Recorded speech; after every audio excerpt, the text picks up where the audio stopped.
We have a unique nation, a republic, like no others. And so this must be unique. This will be our nation's capital.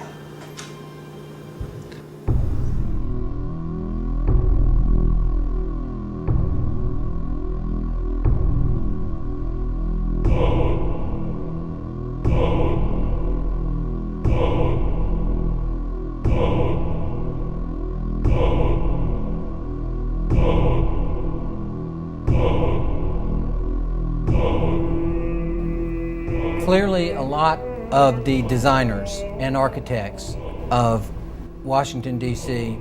were Masons, starting with George Washington himself, who was a guiding force. I do not believe that there are any secret plans or designs related to Freemasonry. Well, it was definitely designed according to Masonic principles. The streets are laid out that way. The buildings are laid out that way. Conspiracists are always looking under their bed for evidence that there is some vast conspiracy. Masons may very well say that they really aren't influential as far as Washington, D.C. is concerned, and yet the cornerstone was laid by Masons. You see in the inverted five-pointed star, which is the goat of Mendes, built into the streets of Washington, D.C. No, there are no satanic plans in the street plans of Washington, D.C. There is a pentagram to the north of the White House. But the streets don't actually connect to form a pentagram. This is geometry. It happens. No one could have that happen accidentally. The anti-Masons want to show that there is some demonic conspiracy. It's Baal worship. That's what you're involved in. That is what Masonry is based upon, the power of the dragon. In a word, hogwash. When you want to talk about symbols and what they mean, you really have to look at who's authored these symbols. With symbols, there are always multiple levels. Symbols reveal and they conceal. And that's why they're used and that's why they're so important. They reveal to those who have eyes to see and ears to hear. If I would have told you this 15 years ago, I might have gotten shot. When they're shooting at you, you know they're serious.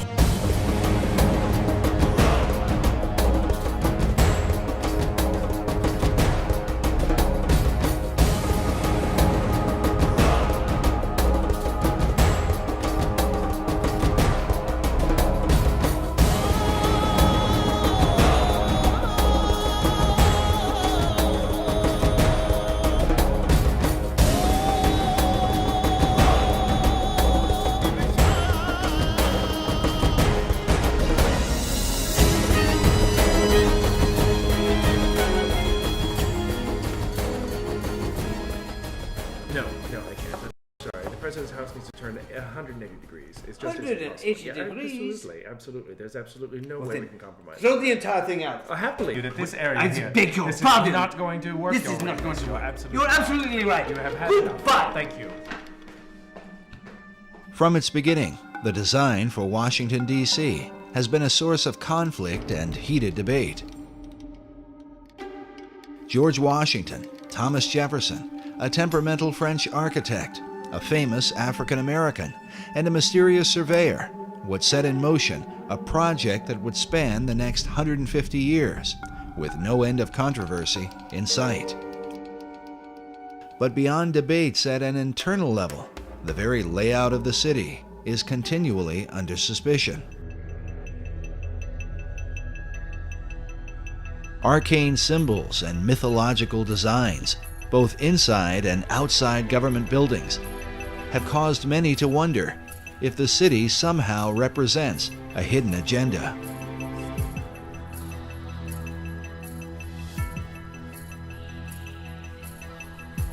This becomes increasingly important as America's current place on the world stage ignites firestorms of controversy.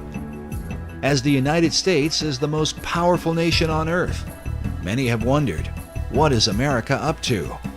Could the purpose of operations currently carried out by the U.S. government somehow be reflected in the design of its capital city? At the center of controversy are secret societies. Many of America's leaders have belonged to them right from the nation's beginning. Our current president, George W. Bush, has admitted to his membership in the mysterious Skull and Bones Society. You were both in Skull and Bones, the secret society. It's so secret we can't talk about it. What does that mean for America? The conspiracy theorists are going to go on. I'm sure they are. I don't know. I haven't seen the web. Number 322? Skull and Bones has to be the most powerful, one of the darkest of all secret societies that exists on this planet. It is about greed and it is about power. The idea for Skull and Bones is said to have come out of Germany in the early part of the 19th century. The society was founded at Yale University by William Huntington Russell, along with Attorney General and Secretary of War Alphonso Taft, whose son, William Howard Taft, would go on to become America's 27th president. Some believe the Society's foundation demonstrates a clear link with what may be the oldest society of all, Freemasonry. The Society is shown here in 1993, reenacting the laying of the cornerstone for the United States Capitol on the 200th anniversary of the event. Know all of you who hear me, we proclaim ourselves free and lawful Masons, true to the laws of our country, professing to revere God and to confer benefits upon mankind. This is the ceremony in which Senator Strom Thurmond, himself a 33rd degree Mason, took part. Senator Thurmond, we would like you to join in this. Since the William Morgan incident in 1826, when Americans uncovered a secret cabal working inside the government, the presence of Masonry in places of power has always sparked debate. But their influence in American government is undeniable. This is the same Bible upon which Presidents Clinton, Bush, Carter, and George Washington were inaugurated president.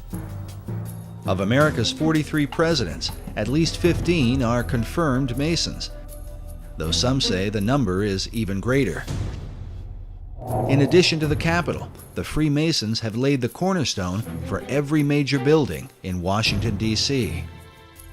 The cornerstones of the President's House, known to us as the White House, the Washington Monument, the Smithsonian, Independence Hall in Philadelphia, incidentally by past Grand Master Benjamin Franklin, and Constitution Hall stand out among many others as outstanding examples of cornerstones which have been laid Masonically.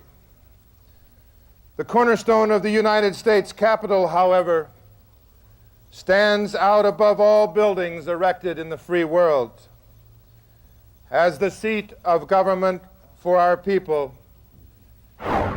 This bronze plaque, located inside the U.S. Capitol, marks the spot where the original cornerstone was laid by George Washington, the first American president and a Freemason. George Washington is probably the most famous Mason in the world. The George Washington Masonic Memorial is entirely dedicated to the idea of Washington as a Freemason. Now, we do know that Washington participated in the laying of the cornerstone of the United States Capitol as a Masonic ceremony, and he wore his regalia as a Master Mason. And he laid the cornerstone and performed the ceremony of laying the cornerstone. Washington's participation in the event was recorded by the newspaper of the time, the Columbian Mirror, which can still be obtained through the Library of Congress. Laying the cornerstones of buildings which serve mankind is one of the world's most ancient customs. The cornerstone laying ceremony predates Freemasonry, although its early symbolic purposes as a sacrifice to appease the gods or demons or whatever in prehistorical times. Of course, there's no application to why Freemasons do it. The corn, wine, and oil that we use for this are also ancient symbols. Corn is the symbol of plenty, wine the symbol of refreshment, and oil the symbol of joy and gladness. While Masonry maintains these symbols as a representation of blessing, there are some who believe they hold a more hidden meaning. With symbols, there are always multiple levels, up to 7 different levels of interpretation with every particular symbol. Corn is an important symbol in Masonry and is one found repeatedly in Washington, D.C. But what sort of hidden meaning could apply to corn?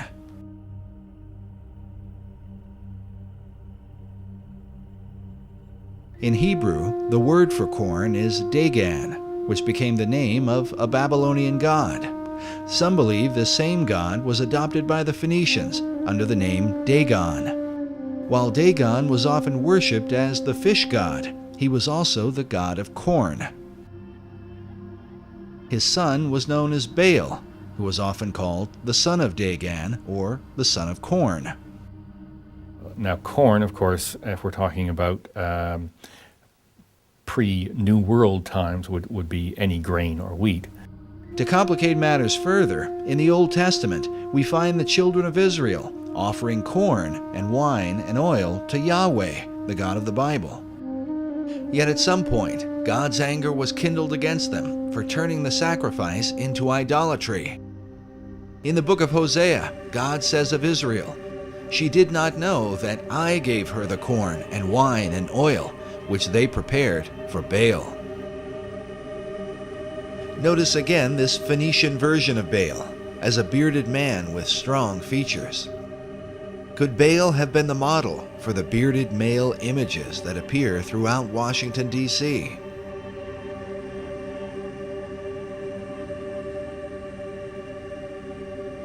Take note of this image, with ears of corn carved into the hair.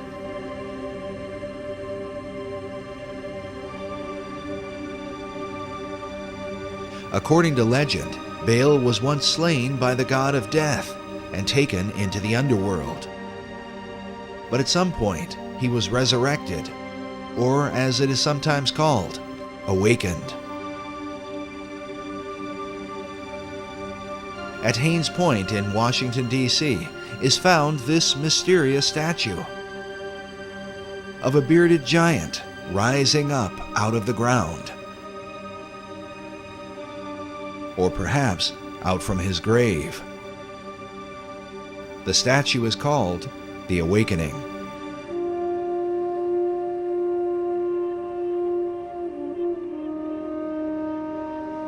According to the Masonic Encyclopedia, another symbol for resurrection is the Egyptian obelisk, which is the shape of the Washington Monument.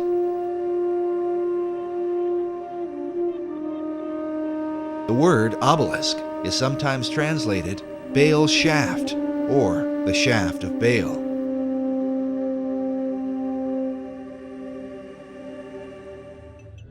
As a result, critics of Masonry argue that Baal, not Yahweh, is the real God to whom Masons perform their ceremony. It's not until you get to the Royal Arch degree that all of a sudden you realize who God is or what the name of God is. It's hidden for a long time. In fact, you're told that there's this hidden word you're supposed to search for. But it's not until you finally get to that degree that you realize that His name is revealed.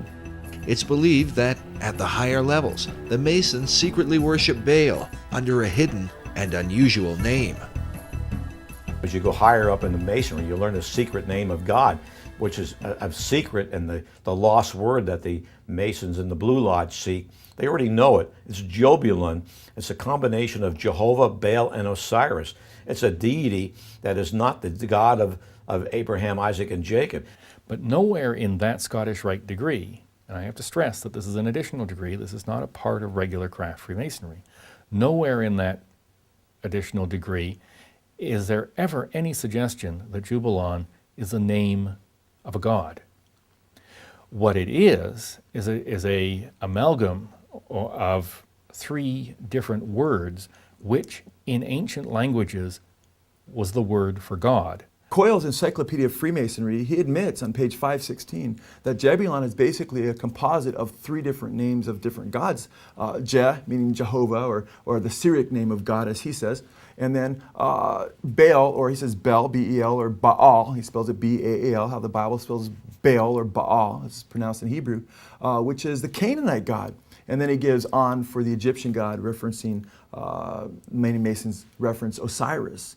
And it's interesting because when you look at what he's said there, he's admitting that the Masonic name for God includes Baal or Baal. It's not intended to represent a god.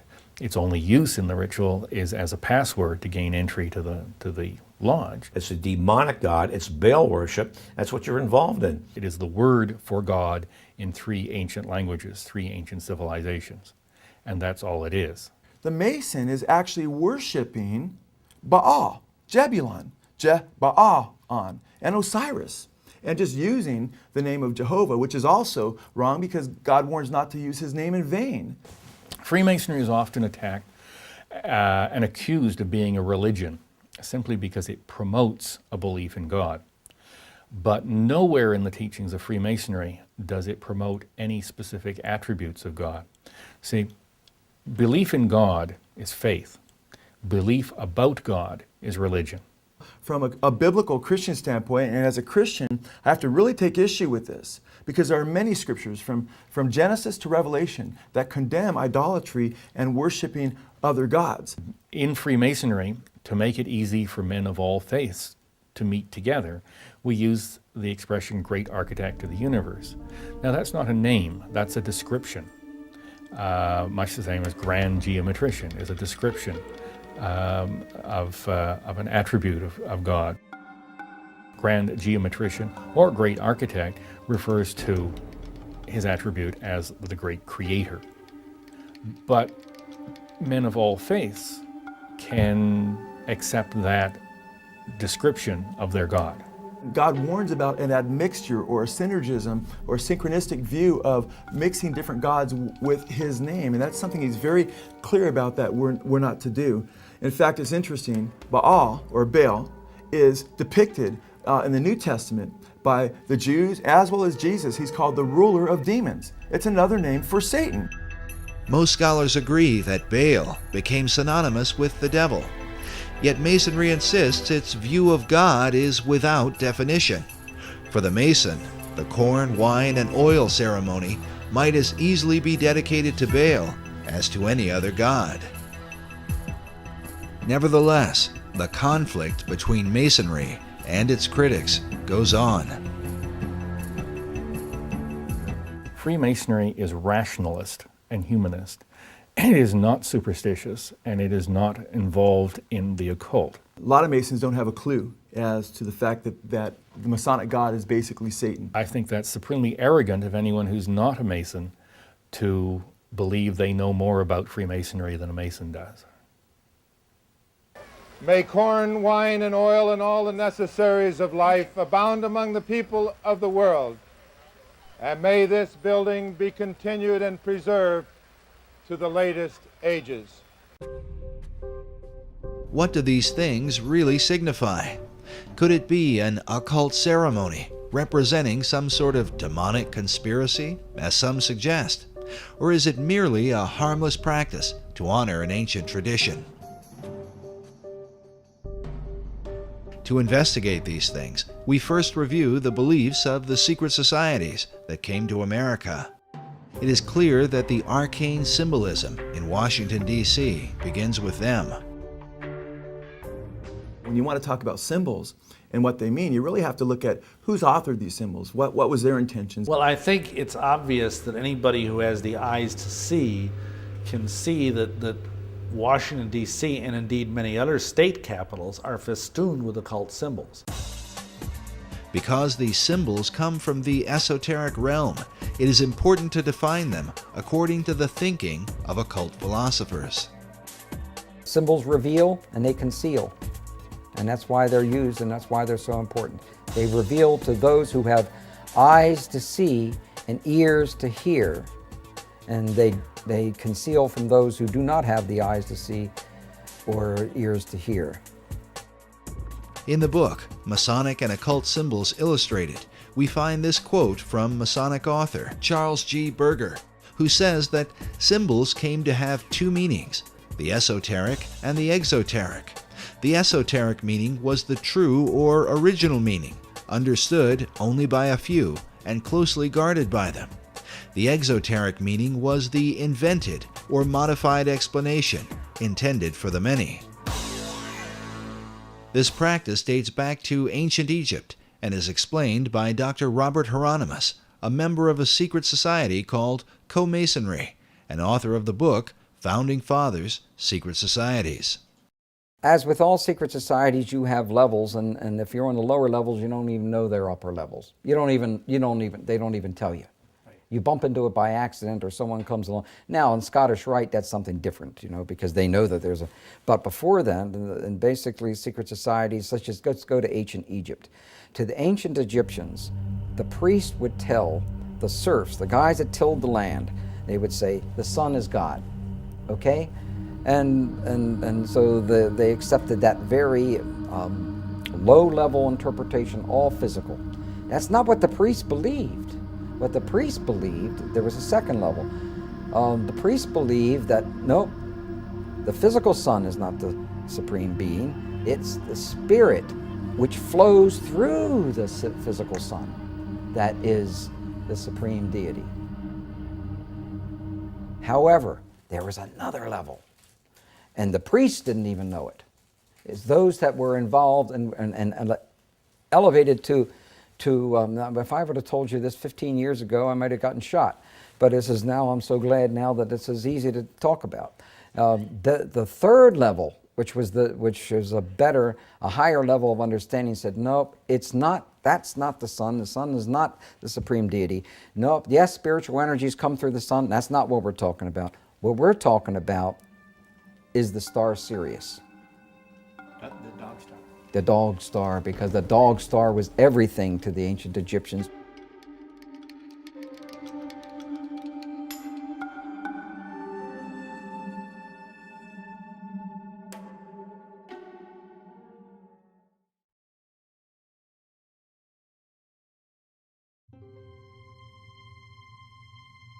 Sirius is said to have been the most important star in the ancient world.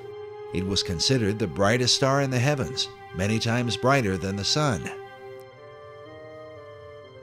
The Great Pyramid was built to synchronize with Sirius, so that the light of this star would shine into the Queen's chamber, supposedly to cast a beam upon an initiate during a ritual. Sirius is considered to be the dog star. It's considered to be the most evil star in the Egyptian pantheon. And the reason for this is because in ancient Egypt they depended on the Nile. And during the time when Sirius is in its ascendancy, which is in late July and early August, was the time of drought. It was a time when the Nile was at its most weak in terms of being used for crops. And so the Egyptians thought this was a time of blasted blight, drought, and evil. It seems strange then that Sirius should be related to the founding of America. According to Masonic author David Oveson, the Declaration of Independence was signed when the sun was in alignment with Sirius in July of 1776. It is, however, appropriate that Sirius should be related to the most Egyptian-styled icon in America's capital city, the Washington Monument. Oveson writes that in 1848, when the cornerstone of the Washington Monument was laid, the sun would have passed over Sirius. He goes on to say that in the course of the ceremonial, the star Sirius would have been seen on the eastern horizon. It would have been rising over the Capitol building to the east of the monument. The monument itself was originally designed by Freemason architect Robert Mills. Mills was trained by two fellow Masons, James Hoban, who designed the White House, and Benjamin Latrobe, who designed the U.S. Capitol. Mills' original design seemed to combine the whole pantheon of pagan mysteries, an Egyptian-style obelisk surrounded by a Roman colonnade with Greco-Roman-looking statues all around it. According to the original plan, the monument should have been built directly south of the White House. But as with every plan, things change.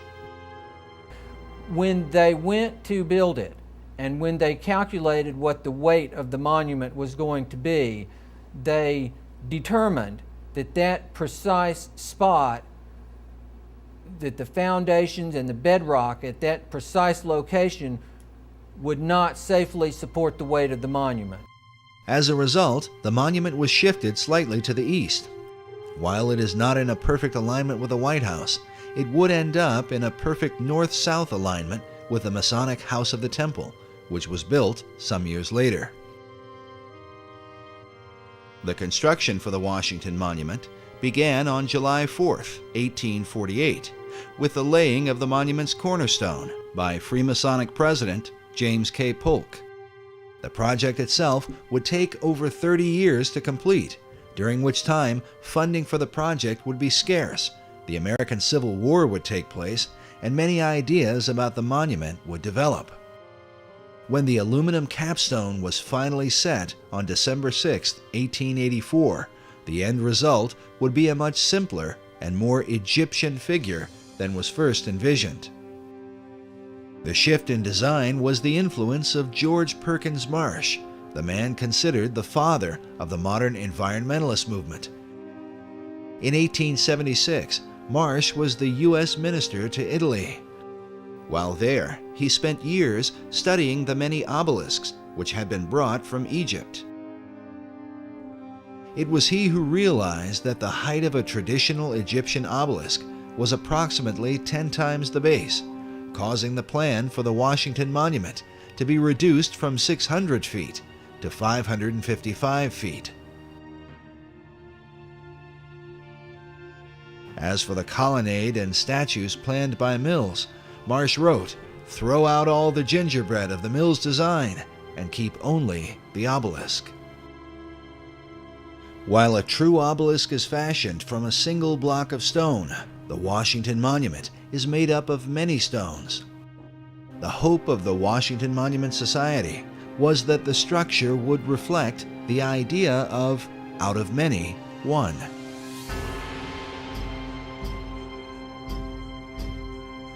Meanwhile, the pyramidion at the top is made up of 13 levels, just like that of the pyramid on the Great Seal of the dollar bill. But mysteries abound with the monument, not the least of which is the presence of a 12-foot obelisk beneath a manhole just a few hundred feet away from the Washington Monument. It appears to be a miniature replica of the monument itself, but as to why it is there, no one seems to know. Yet like the pyramid on the US dollar, this obelisk is missing a capstone. Meanwhile, Masonic author David Oveson is convinced that the Freemasons who signed the Declaration of Independence on July 4th and who laid the cornerstone for the Washington Monument on that same date would have been familiar with the rising of the Egyptian dog star Sirius, as it is an important symbol in Freemasonry. Interesting thing about all of Freemasonry is symbolism is ultimately very important. They don't put a lodge in the east because it's a nice place and it looks good. They put it in the east. The masters have put it in the east, so because it's the rising sun. It's the rising sun. You're catching the energies of the light. As Dr. Hieronymus revealed earlier, the real light shining in the east for the Egyptians was not merely the sun, but the light of the dog star, Sirius, which some believe holds a more sinister implication. This dog star also has relations to the idea of modern-day ceremonial magic and modern-day masonry. This was especially true for 20th century occultist and Freemason Aleister Crowley, who openly practiced ceremonial magic and was a member of a secret order called the Order of the Silver Star. The Silver Star was a reference to Sirius. Masons teach that at the center of every Masonic lodge there's a 5-pointed star right underneath the altar upon which the candidate is obligated. But the thing is, what they don't tell you is that 5-pointed star represents Sirius, which is regarded as a satanic symbol. There is perhaps no symbol that evokes occult suspicion like the figure of the pentagram, which from ancient times was associated with the dog star Sirius. Masonic philosopher Albert Pike wrote that Sirius still glitters in our lodges as the blazing star. The blazing star is an ancient Gnostic term for Sirius, and as shown here, is symbolized in Freemasonry by the five-pointed star or pentagram. According to Pike, this symbol in Masonry dates back to the pentalpha of the Greek philosopher Pythagoras. The pentalpha gets its name for the 5 alphas or Greek letter A's which make up its composition. Typically in Freemasonry, you see the five-pointed star with the nose point down. Now, there's even a division in Masonry which considers this the evil side of Freemasonry as opposed to the non-evil side. For example, Freemasonic lodges in New York do not use the nose side down star. They turn it around so the nose is pointing up, and they consider that a good variety of Freemasonry. Here is an upright Masonic star, which is another type of the blazing star mentioned earlier.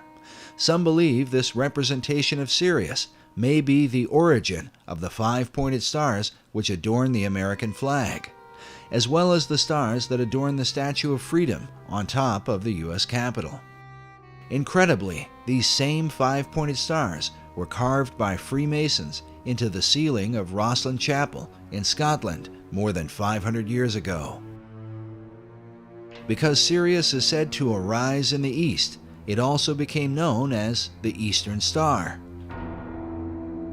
To the Egyptians, Sirius was identified with the dog god Anubis, which is where the name Dog Star comes from. Anubis was said to have guarded the gates of death and was the protector of mysteries. Meanwhile, the Romans recognized Sirius as Janitor Letheus, or the Keeper of Hell. These dark associations may be the reason for the sometimes grim view of Sirius and the 5-pointed star that represents it.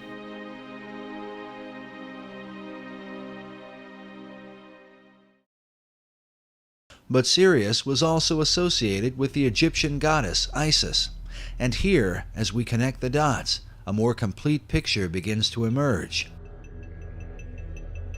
For the Egyptians, the rising of Sirius in the east preceded the annual flooding of the Nile River, which for them was a magical event.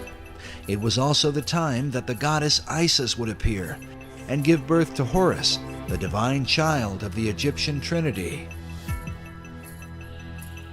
The all-seeing eye is also called the Eye of Horus, and in Freemasonry, Horus symbolizes the Masonic concept of a Christ. This is further represented by the hieroglyph used to denote Sirius.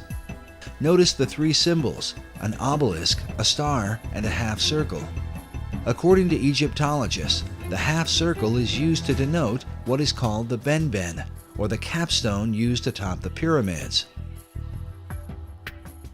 Throughout all history, it has been said that the capstone to the Great Pyramid of Egypt has been missing, which is why the all-seeing eye of Horus floats in its place above the pyramid on the back of the dollar bill. According to occult philosophers, the light which illuminates the eye comes not from the sun, but from the dog star Sirius, as is demonstrated by this illustration of the blazing star of Masonry, centered by an all-seeing eye. As Robert Balville writes, in many esoteric traditions, the return of the capstone of the Great Pyramid will signal the return of the Great Initiate, which, according to many prophecies, signifies the return of the Christ.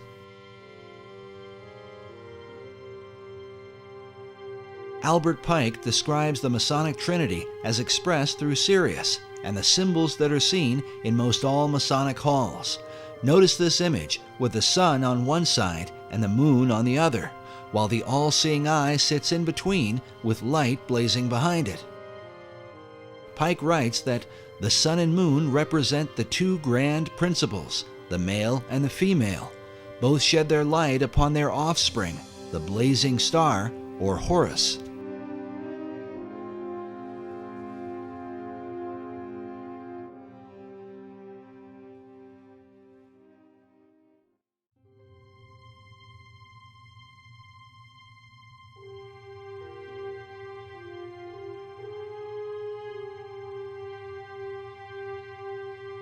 These philosophies have been known and practiced by secret societies for many centuries.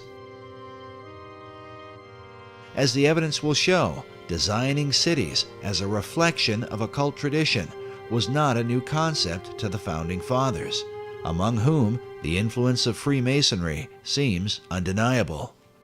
In fact, the 110th Congress of the United States on January 5, 2007, passed House Resolution number 33 to honor the Freemasons for their contribution throughout America's history.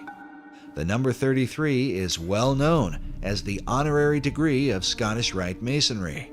The House resolution read in part that the Founding Fathers of this great nation and signers of the Constitution, most of whom were Freemasons. The Masons felt in the United States that they were forming a Masonic republic. The concept of a republic dates back to the Greek philosopher Plato. Plato's Republic. That's a utopian theme, and that whole thing runs through our philosophy and thinking among the humanists to this day. They still think they would like to introduce Plato's Republic. Think about it. Every socialist country that has gone socialist have always called themselves a republic for that very reason. It was Plato who likewise set down the earliest known record of ancient Atlantis.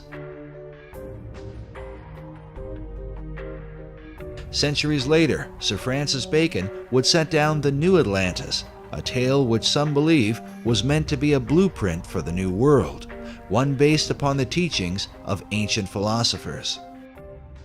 Bacon didn't invent this New Atlantis concept. He was merely the inheritor of it. He was probably the most articulate proponent of it ever in history, but it preceded him.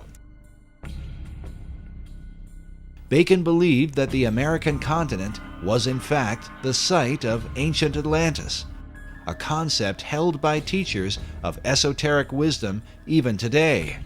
A New Atlantis really was just America anyway. The east coast of America, if you take a look at the maps by other clairvoyants who have studied Atlantis, indicates that the east coast of America was the west coast of Atlantis. This country, America, is the remnant of the ancient Atlantis, and so is very susceptible to much of the history of Atlantis, the energies of Atlantis, and some of the actions, for instance, the religion of Atlantis. According to esoterics, the religion of Atlantis was in fact the mystery school teachings that were embraced by the ancient philosophers. Yet it might be said that none have been as prolific on this subject as 20th century philosopher Manly P. Hall, who wrote such books as The Secret Destiny of America and America's Assignment with Destiny. It was Hall that many Freemasons are said to have called Masonry's greatest philosopher. In 1934, Hall founded the Philosophical Research Society in Los Angeles, California, an organization dedicated to exploring the wisdom of all the world's traditions. It began in 1934, and I think in this building, the library itself was finished in 1936. This is one of the leading wisdom libraries in all of North America, if not the most comprehensive itself. The Philosophical Research Library has been highly regarded by esoteric students from all over the world. It is composed of books and artifacts collected by Manly Hall throughout his lifetime. Among those who revered the library was President Franklin D. Roosevelt, a Freemason and student of esoteric tradition. And Mr. Roosevelt himself, back in 1942, after the Pearl Harbor invasion, sent some of his people here to microfiche the works in this library because he looked upon it as a national treasure. He wanted to preserve it. When Hall died in 1990, his role as president of the society was succeeded by Dr. Obadiah Harris. Manly Hall, who was a young Canadian philosopher, sage type, envisioned re-establishing what he called a little Alexandrian library, which was, as you know, destroyed. He was very fortunate in that as he was giving a talk, he was still in his early 20s, a baroness, oil baroness from Ventura, who owned most of the oil wells in Ventura County, told him that she was going to take care of him for the rest of his life, that no matter what he needed, to let her know that she would see that he got it. And she wasn't really joking, because I've looked at the records, and back in the early 30s, when most of the country was in depression, I don't know if California was really in one, but most of the country was, she was giving him $50,000 and $100,000 at a time to go around and search out this wisdom literature in manuscript form and in book form. This proves interesting because much of Hall's highly financed research was dedicated to investigating the founding and purpose of America. Through his research, Hall became convinced that America had a secret destiny that was known by the arcane societies of the ancient world. Was it this information that compelled FDR to preserve Hall's literature? Like Hall, FDR also believed that America had a rendezvous with destiny. Hall's connections to the White House and FDR are mysterious, but do not end with the library. Hall was also involved with a mysterious Russian mystic named Nicholas Roerich. Roerich was a Rosicrucian and member of the Theosophical Society. He was said to be a kind of spiritual mentor to Henry Wallace, a 32nd degree Mason who would become FDR's vice president. It was Roerich's influence that inspired Wallace and ultimately FDR to place the Great Seal of the United States on the back of the dollar bill, with the words Novus Ordo Seclorum, the new order of the ages. Dr. Harris, can you tell us about this statue here? Oh well, this would be a very favorite thing to Manny Hall. This is Nicholas Roerich. Today, a statuette of Nicholas Roerich can be found at the PRS Library. Well, actually, he lived even in the 20th century up until... What impact could the beliefs of men like Roerich and Manly P. Hall have had on the highest levels of America's government? They jumped a few decades from the New Deal, because the Novus Ordo Seclorum can be translated to the New Deal in English as easily and readily as to the New Order or the New World Order. I truly believe FDR believed that he was creating a New World Order out of the Depression, and that he had with him and had, encircled himself by people who would facilitate that dream. These visions of New World Order or New World, the world of democracy, that's a part of the very soul that gave birth to this country.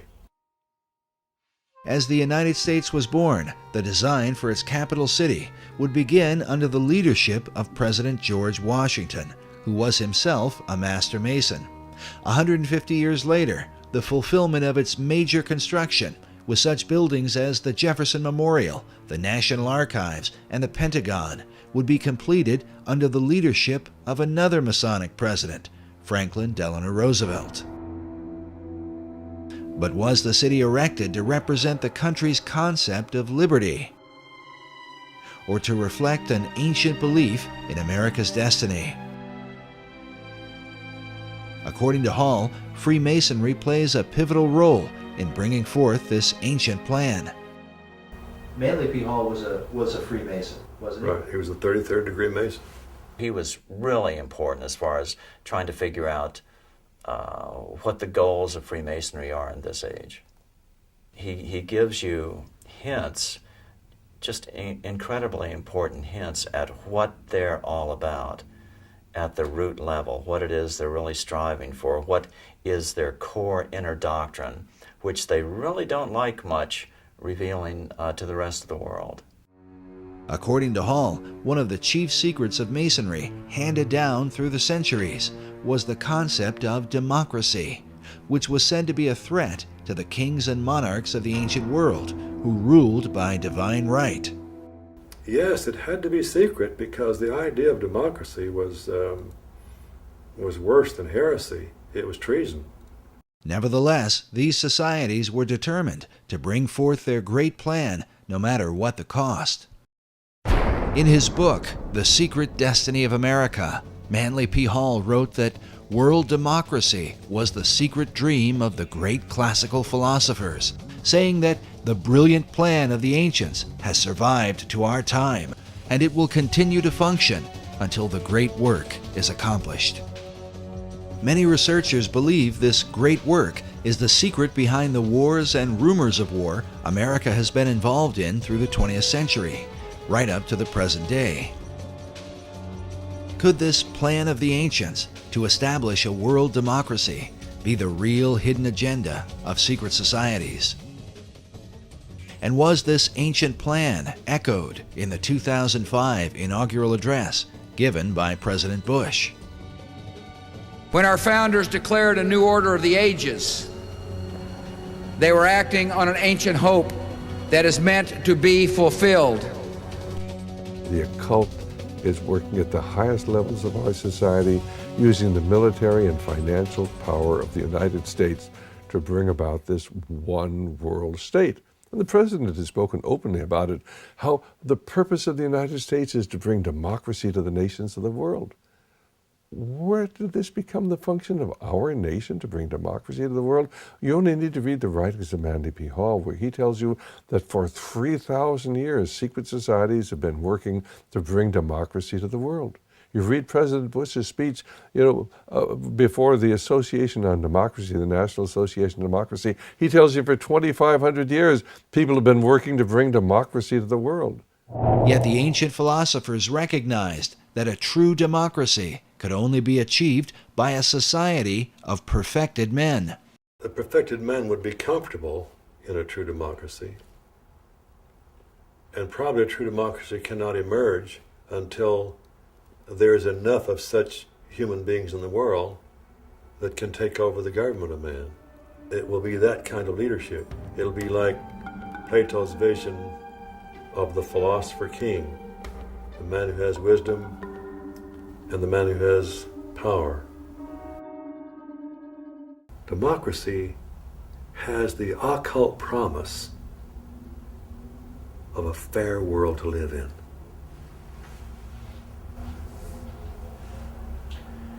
Now, you mentioned the occult promise. How would you define a term like that for an audience who's... Well, probably define that term by saying that promise Can you explain the word occult? Well, it's obscure. It's hidden. Can you start by saying the occult? The word occult means? The word occult would mean hidden or obscure, not visible to the normal eye. So an occult promise is something that is inherent, but only visible to those who have that inner vision. So a fair world is a kind of occult promise at the heart of democracy. Is that a better explanation? But is this occult promise part of America's Christian heritage? And if not, could this account for why the many symbols that adorn America's capital city come not from the Bible, but from the ancient mystery religion? And if America were really, truly a Christian nation, what would all of these mythological characters be in our city? Certainly the Christian influence was very strong. From the Christian point of view, we were formed as a Christian nation. But from the occultist point of view, and those associated with astrology and the ancient mystery religions, America was, of course, and Washington, D.C. was to represent their position. So you've had the two forces, in America ever since its formation. While it seems that most of America's leaders have upheld Christian ideals, their reason for doing so is often questioned. If they were Christians, why would they erect monuments to pagan gods and goddesses? And if they were pagans, why confess to Christian ideals? Manly Hall suggests the reason may have been one of self-preservation. He argues that because of the persecutions of organized religion in the Old World, the secret societies employed even greater methods of secrecy to protect their occult philosophies, making themselves sound as though their beliefs had to do with Christianity, which was the dominant belief in Europe, and eventually America. He says the pagan intellectuals reclothed their original ideas in a garment of Christian phraseology, but bestowed the keys of the symbolism only upon those duly initiated and bound to secrecy. It is for this reason that all secret societies have an initiation process whereby members are bound by blood oaths not to reveal the secrets of the order. A chief factor that contributes to confusion about the beliefs of America's founders is the presence of Rosicrucianism. The Rosicrucians are a mystical, arcane society that played a major role in the development of Freemasonry. The rose and cross, which symbolize the society, are also the source of its confusion. The rose is the symbol of secrecy and represents the pagan mystery religions, while the cross symbolizes Christianity.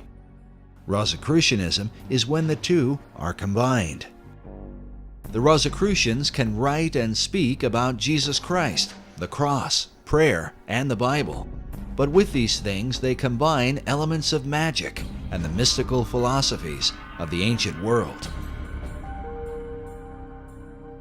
Because of this, one can begin to understand how a man like Charles Thomson could be famous for his English translation of the Old and New Testaments, and at the same time approve the design of the Great Seal for the United States, with the all-seeing eye of Horus floating over an Egyptian pyramid.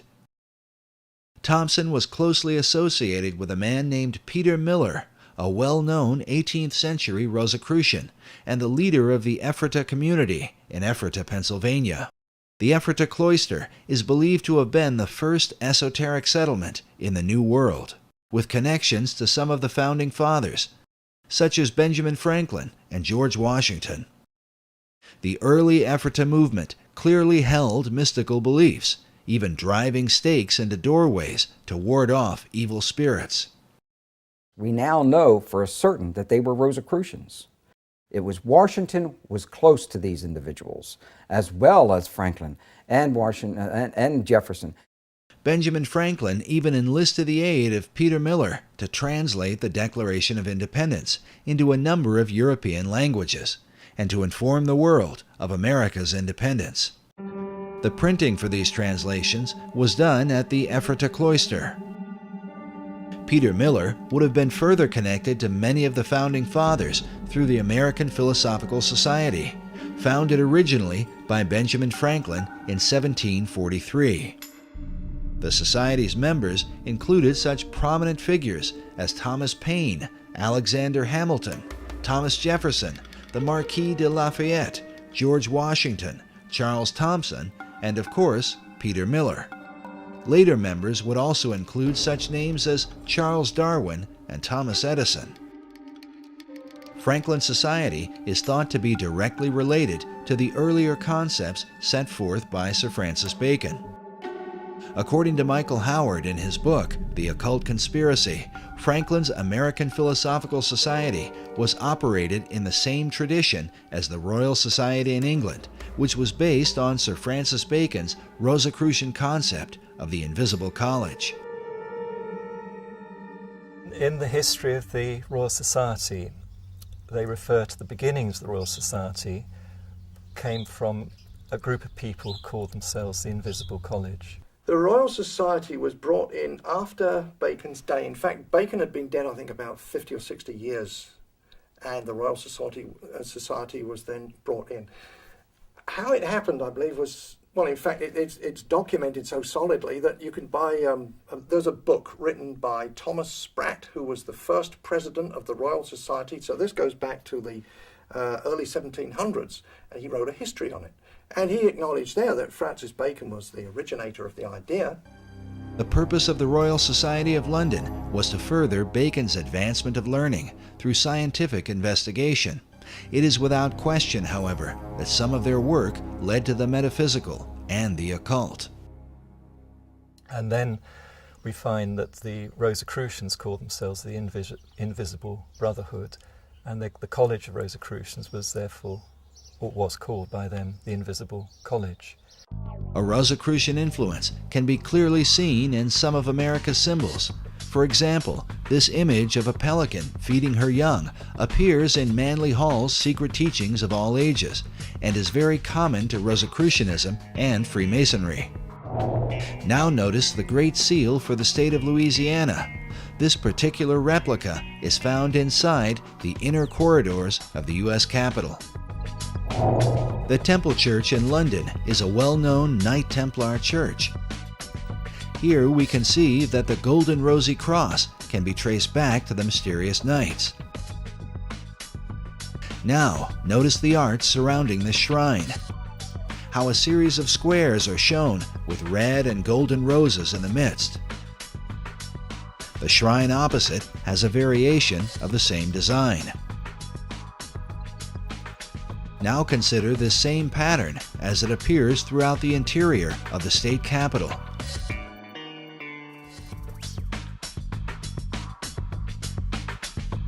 Inside the old Supreme Court room,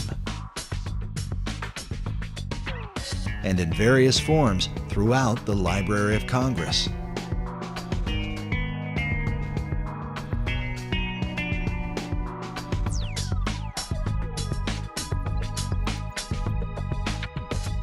Sir Francis Bacon became the chief of the Rosicrucians in England. His famous saying, "Knowledge is power," is found written inside the Library of Congress, while a statue of Bacon can be seen on the upper level. Elsewhere in the main library is a Baconian passage from his collection of essays. It reads, "The inquiry, knowledge, and belief of truth is the sovereign good of human nature." This saying is found over a statue representing philosophy. Could this be an indication that Baconian philosophy governs the New World concept? Bacon took his inspiration from the goddess Pallas Athena, known for her helmet of invisibility. Pallas Athena images also turn up throughout Washington, D.C.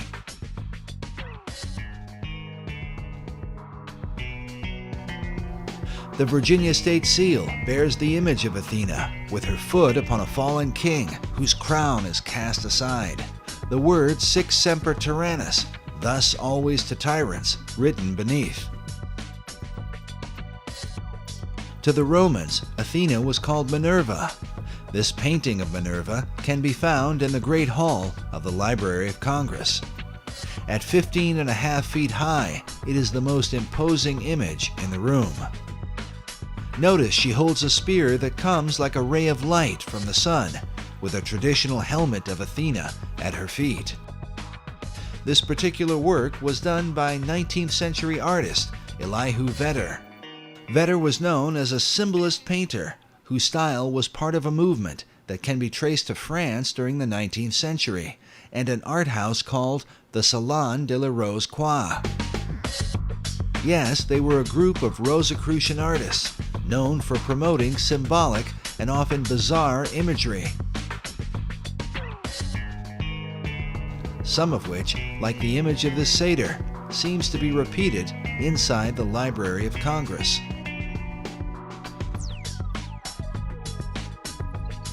It's not clear if Vedder himself was a Rosicrucian, but one of his chief influences certainly was. William Butler Yeats was a prominent member of the Golden Dawn, a Rosicrucian secret society. Yeats, along with Irish mystic William Blake, are said to be two of Vedder's leading inspirations. Vedder's own occult themes are filled with haunting, esoteric imagery, like this work, which is called The Cup of Death. In addition to Minerva, Vedder was commissioned to do a series of paintings illustrating government, which can be found at the east end of the Great Hall in the Library of Congress. Now let's look again at this image from the Salon de la Rose-Croix. It pictures Leonardo da Vinci on the right, dressed like Joseph of Arimathea, whom occultists believe was the original cupbearer for the Holy Grail. Beside him is Dante Alighieri, dressed as a Knight Templar. By now, most people are familiar with Da Vinci's arcane background thanks to Dan Brown's Da Vinci Code. Most are also familiar with Dante's Inferno, representing the many circles of hell. But according to Michael Howard, Dante was no ordinary writer. He was in fact a Rosicrucian Grand Master who wove Rosicrucian philosophies into his writings. Masonic philosopher Albert Pike wrote that it was Dante who first publicly expounded the symbol of the Rose Cross. Something partly seen in William Blake's sketch of Dante's Paradise, with a cross in the center. But now look at this drawing done by famed artist Gustave Doré. The title of Doré's illustration is, quote, "The Saintly Throng in the Form of a Rose." This statue of Dante, holding a copy of his Divine Comedy, is found in Meridian Hill Park in Washington, D.C. This is the same park that is said to have marked the sacred 77th meridian upon which Washington, D.C. was built.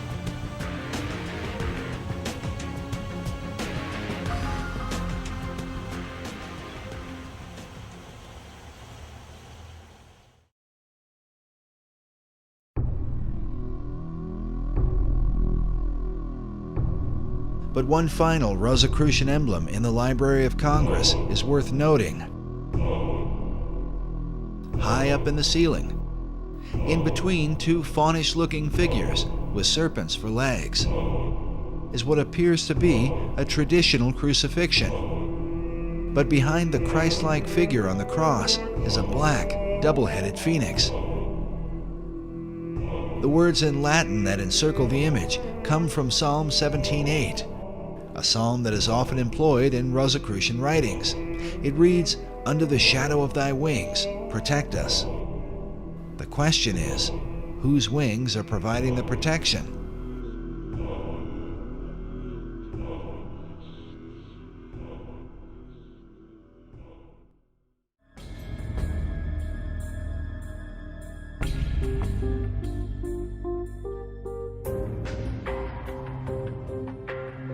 The Rosicrucians, like the Freemasons, follow a particular philosophy known as Hermeticism, which is directly related to how and why Washington, D.C. was built. The origin of this philosophy dates back to the deepest recesses of the ancient world, and to what has been one of the most dominant subjects in archaeological and metaphysical research through the 19th and 20th centuries, the lost empire of Atlantis. In Plato's dialogue, the entire authority of the Atlantis tale is based on the reputation of Solon, the Greek poet and lawgiver. Plato cited Solon as his source of information concerning the Atlantis story. And Solon said that he got his information about the Atlantis story from the priesthood of ancient Egypt during his time there, which was extensive. He is featured prominently in the Hall of the Lawgivers in the Capitol building, and he is also featured prominently on the pediment on the back of the Supreme Court building. The pediment above the east entrance of the Supreme Court building features Moses holding the 2 tablets of the 10 Commandments. To his right is Confucius, the ancient Chinese philosopher, while on his left is the Athenian lawgiver, Solon. Solon, was one of the 7 wise men of Greece. Seemed to be very realistic about what he knew. Wish we knew where he got what he knew entirely. But he passed it on to Plato. So in the old Atlantis that was in legend, at least, although it seems like that Solon and Plato really believed it existed. Atlantis is significant to understanding the secret societies, as it is said that all the mysteries believed by them have their beginning in this ancient empire. Well, it's this concept that there is ancient, mysterious, magical knowledge, which we initiates only can provide to you, and goes back to the time of Atlantis. All knowledge, the power to heal, the power to destroy, godlike powers hidden within secret societies. The ancient mystery religion is said to have been carried in secret to preserve the teachings through the Dark Ages. It's believed the mysteries were adopted by the Knights Templar, who brought them back to Europe when they returned from the Crusades. Templars came over to the Holy Land, and this is where the Templars got a lot of their kind of outre heretical ideas that later on got them in a lot of trouble. In England, the mysteries were adopted by men like Dr. John Dee, and later by Sir Francis Bacon. When Bacon sent his secret societies to the New World, the mysteries came with them. In short, the ancient mysteries represent the pagan beliefs of Rome, Greece, Babylon, and Egypt. And before that, it's said to Enoch, who was the great initiate and king of Atlantis. And it said all the teachings come from Enoch. Enoch is mentioned in the book of Genesis, where it says that Enoch walked with God, and he was not, for God took him. The biblical Enoch was then adopted by the ancient occult philosophers, who transformed him into a synthesis of various pagan gods and wise men. According to Masonic historians, Enoch was later known as Hermes to the Greeks and Mercury to the Romans. Among the Egyptians, he was called Thoth, and the Book of Thoth is said to be a collection of his wisdom.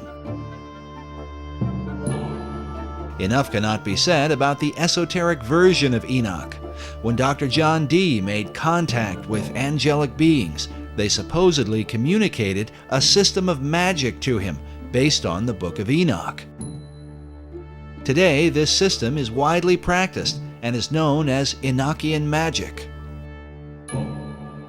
Yet it is Enoch's identity as Hermes that seems most prevalent in the mysteries.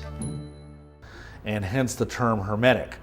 And supposedly there was this great, awesome teacher of occult lore who was known as Hermes Trismegistus, which means thrice greatest Hermes.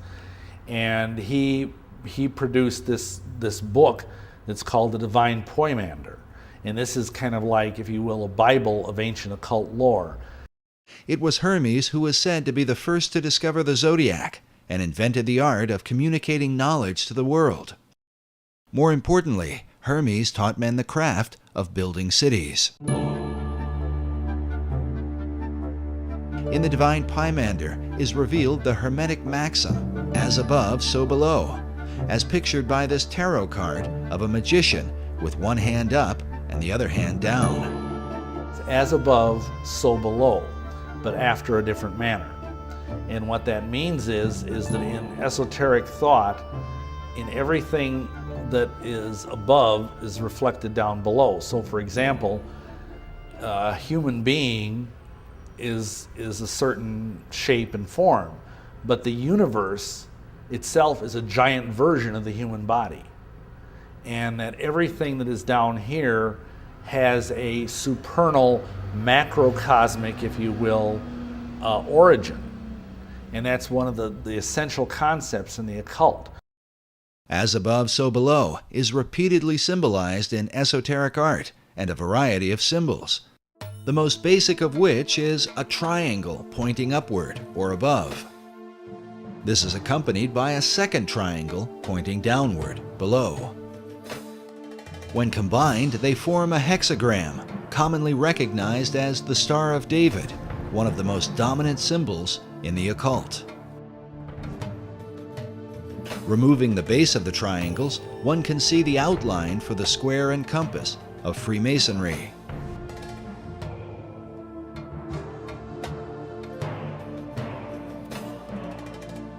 This next image shows what Manly Hall called the God of Reflections. He is called the Ancient One, perched over a pool of water that reflects his image. Notice also how the placement of his arms and the crown upon his head form two triangles like a Star of David, while on his chest is a Maltese cross positioned upward and then reflected again down below. Esoterics believe this same principle of reflection can be found in nature, with bodies of water providing a mirror as a picture of the Hermetic maxim. With this in mind, consider the placement of the reflecting pools in our nation's capital. Before the Washington Monument, the U.S. Capitol, the Lincoln Memorial, and the Supreme Court.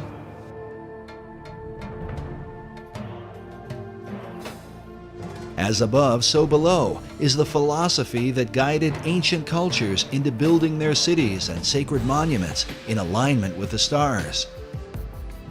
While mystical sites like Stonehenge, the pyramids, and Easter Island are all examples of this practice, modern researchers believe that with them is the design for Washington, D.C.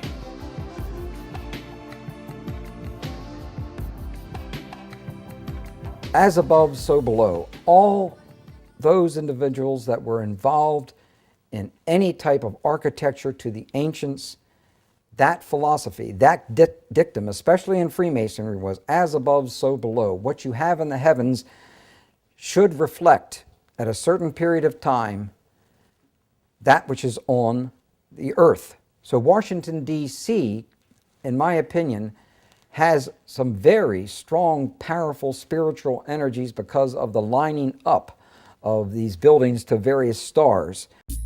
These spiritual energies are referred to by Masonic author David Oveson.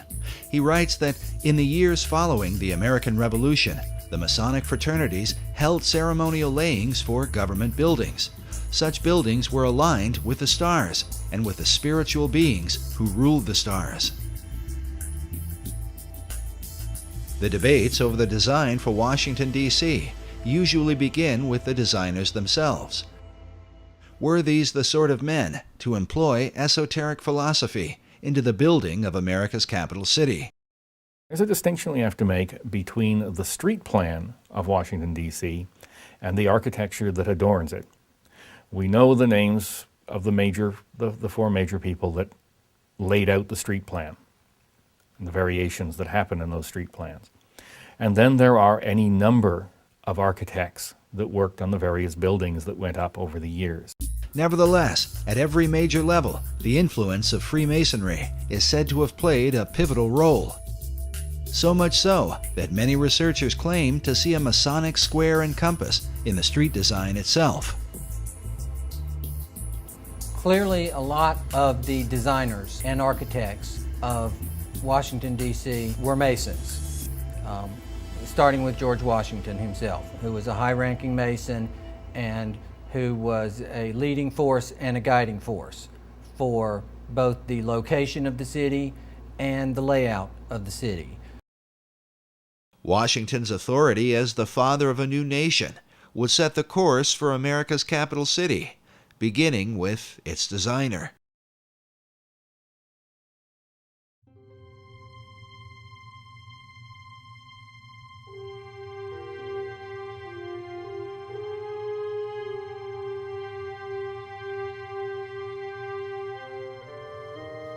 George Washington was still president during the time that the plan for the city was conceived. Washington had commissioned Major Pierre Charles L'Enfant to work out the initial street design. L'Enfant had come from France with the Marquis de Lafayette and served with Washington during the Revolutionary War as one of his officers. He was known as a temperamental Frenchman, sometimes difficult, if not impossible, to work with.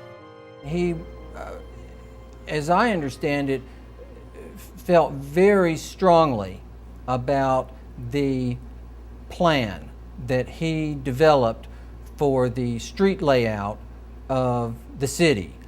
So much so that when minor changes were suggested, he became irate. Have to change. Oh, These absolutely roads not. No changes.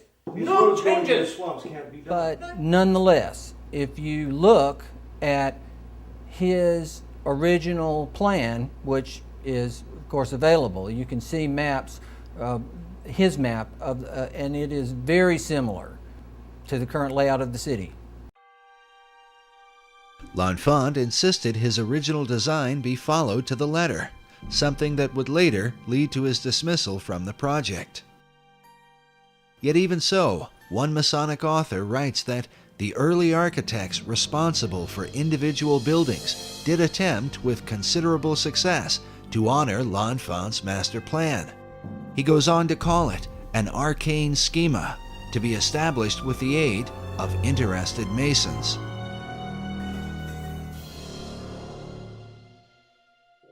Yet in the planning stages, L'Enfant was particularly at odds with Thomas Jefferson. These guys had a terrible, they just did not get along. Jefferson, of course, was a very important part of the designing of Washington, D.C. Jefferson himself, along with Benjamin Franklin, was said to be deeply involved in astronomy. Jefferson spent 5 years as the American ambassador to France. When he returned, he brought with him the influence of European architecture. Along with Washington, Jefferson, and L'Enfant was Andrew Ellicott, the surveyor for the city, and Benjamin Banneker, his assistant. Banneker has been called the man who loved the stars.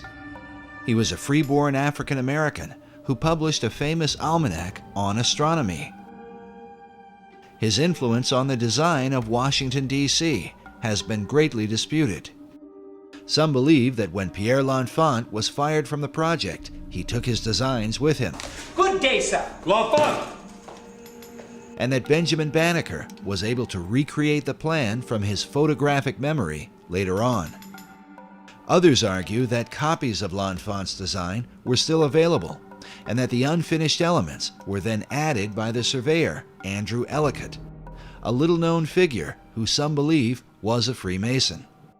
While mysteries abound about the specifics, one thing all of the designers and surveyors seemed to have in common was an interest in the esoteric elements that would compose Washington, D.C.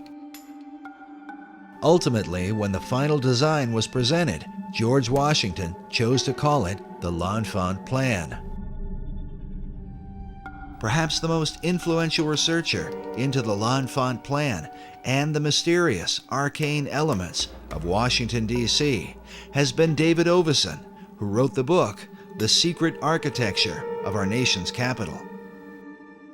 In his book, Oveson argues that the real mystery of Washington, D.C. is to be found in Federal Triangle.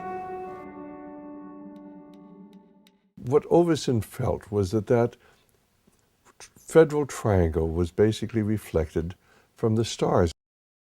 Oveson's research, more than any other, confirms the idea that Washington, D.C. was built according to Hermetic principles, as above, so below. It was laid out to reflect what was going on in the stars, where you had a right-angled triangle surrounding the constellation of Virgo. The right-angled triangle surrounding Virgo is partly reflected in the layout of Federal Triangle and symbolizes the Pythagorean theorem. The theorem simply states that the base of a right triangle squared and the perpendicular side of a right triangle squared are equal to the third side, known as the hypotenuse. This theorem is said to be of unique and mysterious importance in Freemasonry. It's interesting that in the third degree of Masonry, the Master Mason candidate is given several lectures. And one of the lectures, he is told to meditate upon the 47th problem of Euclid, which is also the 47th theorem of Pythagoras. And it's also known as the Pythagorean theorem, which is that the sum of the square of the hypotenuse is equal to the sum of the square of the other two sides in a right triangle.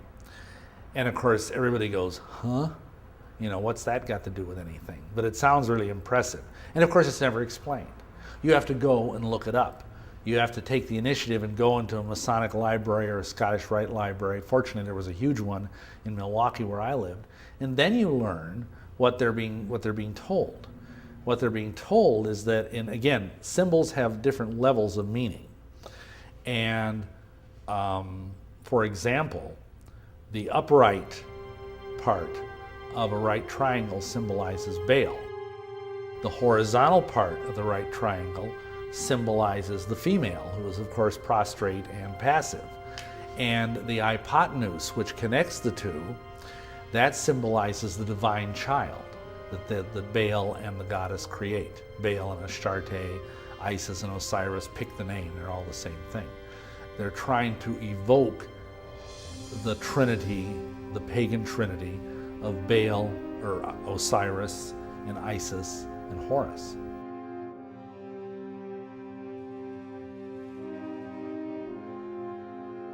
The squared elements of this Pythagorean trinity resemble the letter Y. In his book, David Oveson suggests that Washington, D.C. was intentionally placed at the split of the Potomac and Eastern rivers to symbolize this Pythagorean Y.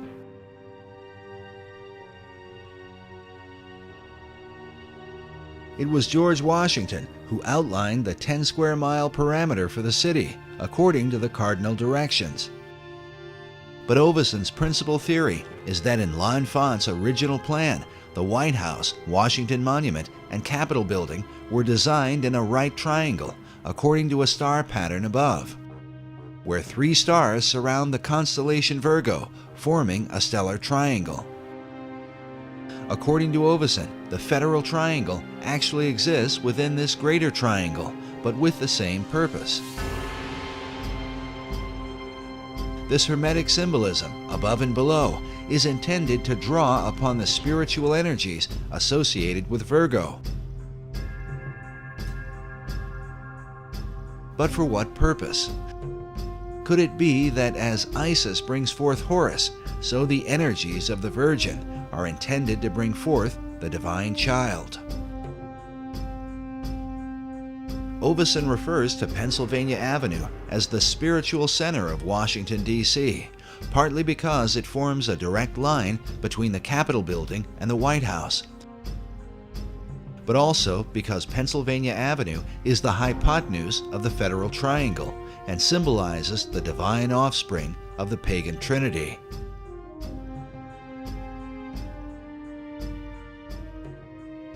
The divine child is supposed to be the, for lack of a better word, the New Age Messiah. He's supposed to be the product of the coming together of the cosmic feminine forces and the cosmic masculine forces to produce a synergy. This synergy of the masculine and feminine is said to be a key understanding of all occult doctrine. These are the positive and negative, like the black and white imagery of yin and yang. Sir Francis Bacon held to these ideas through the gods Apollo and Athena. Bacon took his mystical views from the teachings of Kabbalah. You know, in Kabbalah, it's taught that a man and a woman is a complete vessel, and that's the only way for the holy light to be held entirely.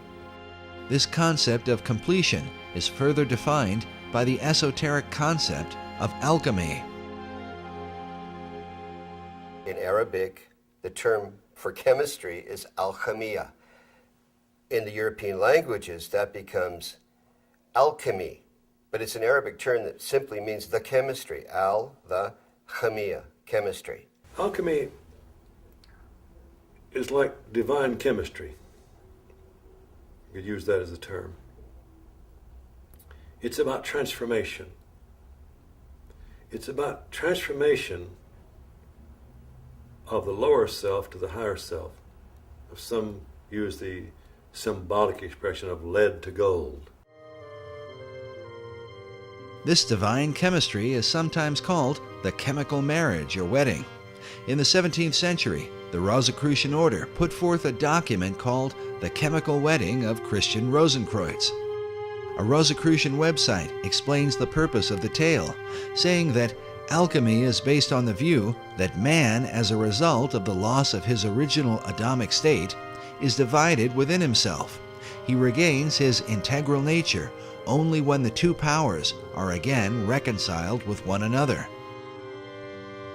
And so, just as there was an Adam and Eve, there's a husband and a wife, there's a man and a woman, because it's two different qualities, positive and negative, and together they make the whole.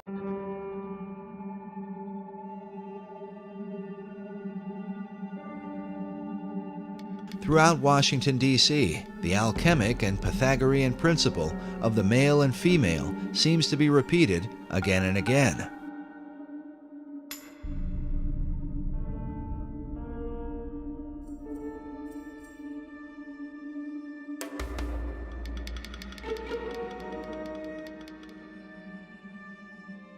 Notice here the James Buchanan Monument, with a male figure to one side and a female to the other, while President Buchanan, who also happened to be a Freemason, is placed in between them, where the perfected man would be.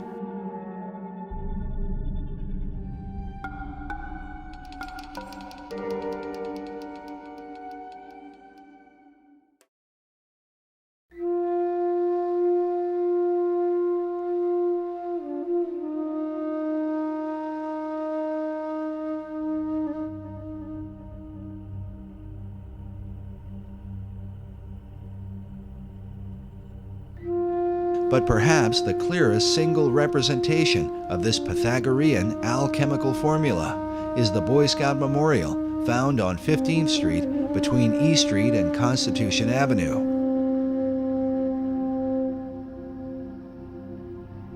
The Boy Scouts of America were founded by a Freemason named Daniel Carter Beard.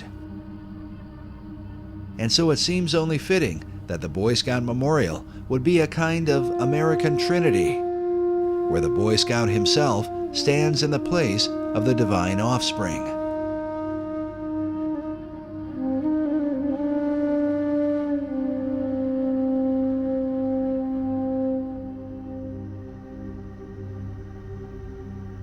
Yet esoterics argue that this divine offspring cannot come forth without help from above.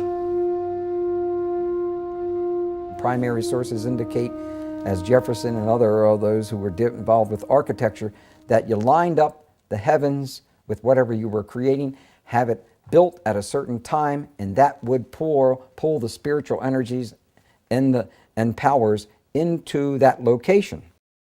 The idea of receiving help from heavenly powers was the ancient practice of alchemists, Rosicrucians, and those in pursuit of secret knowledge. But on Pennsylvania Avenue, the General Gordon Meade statue seems to clearly capture this idea.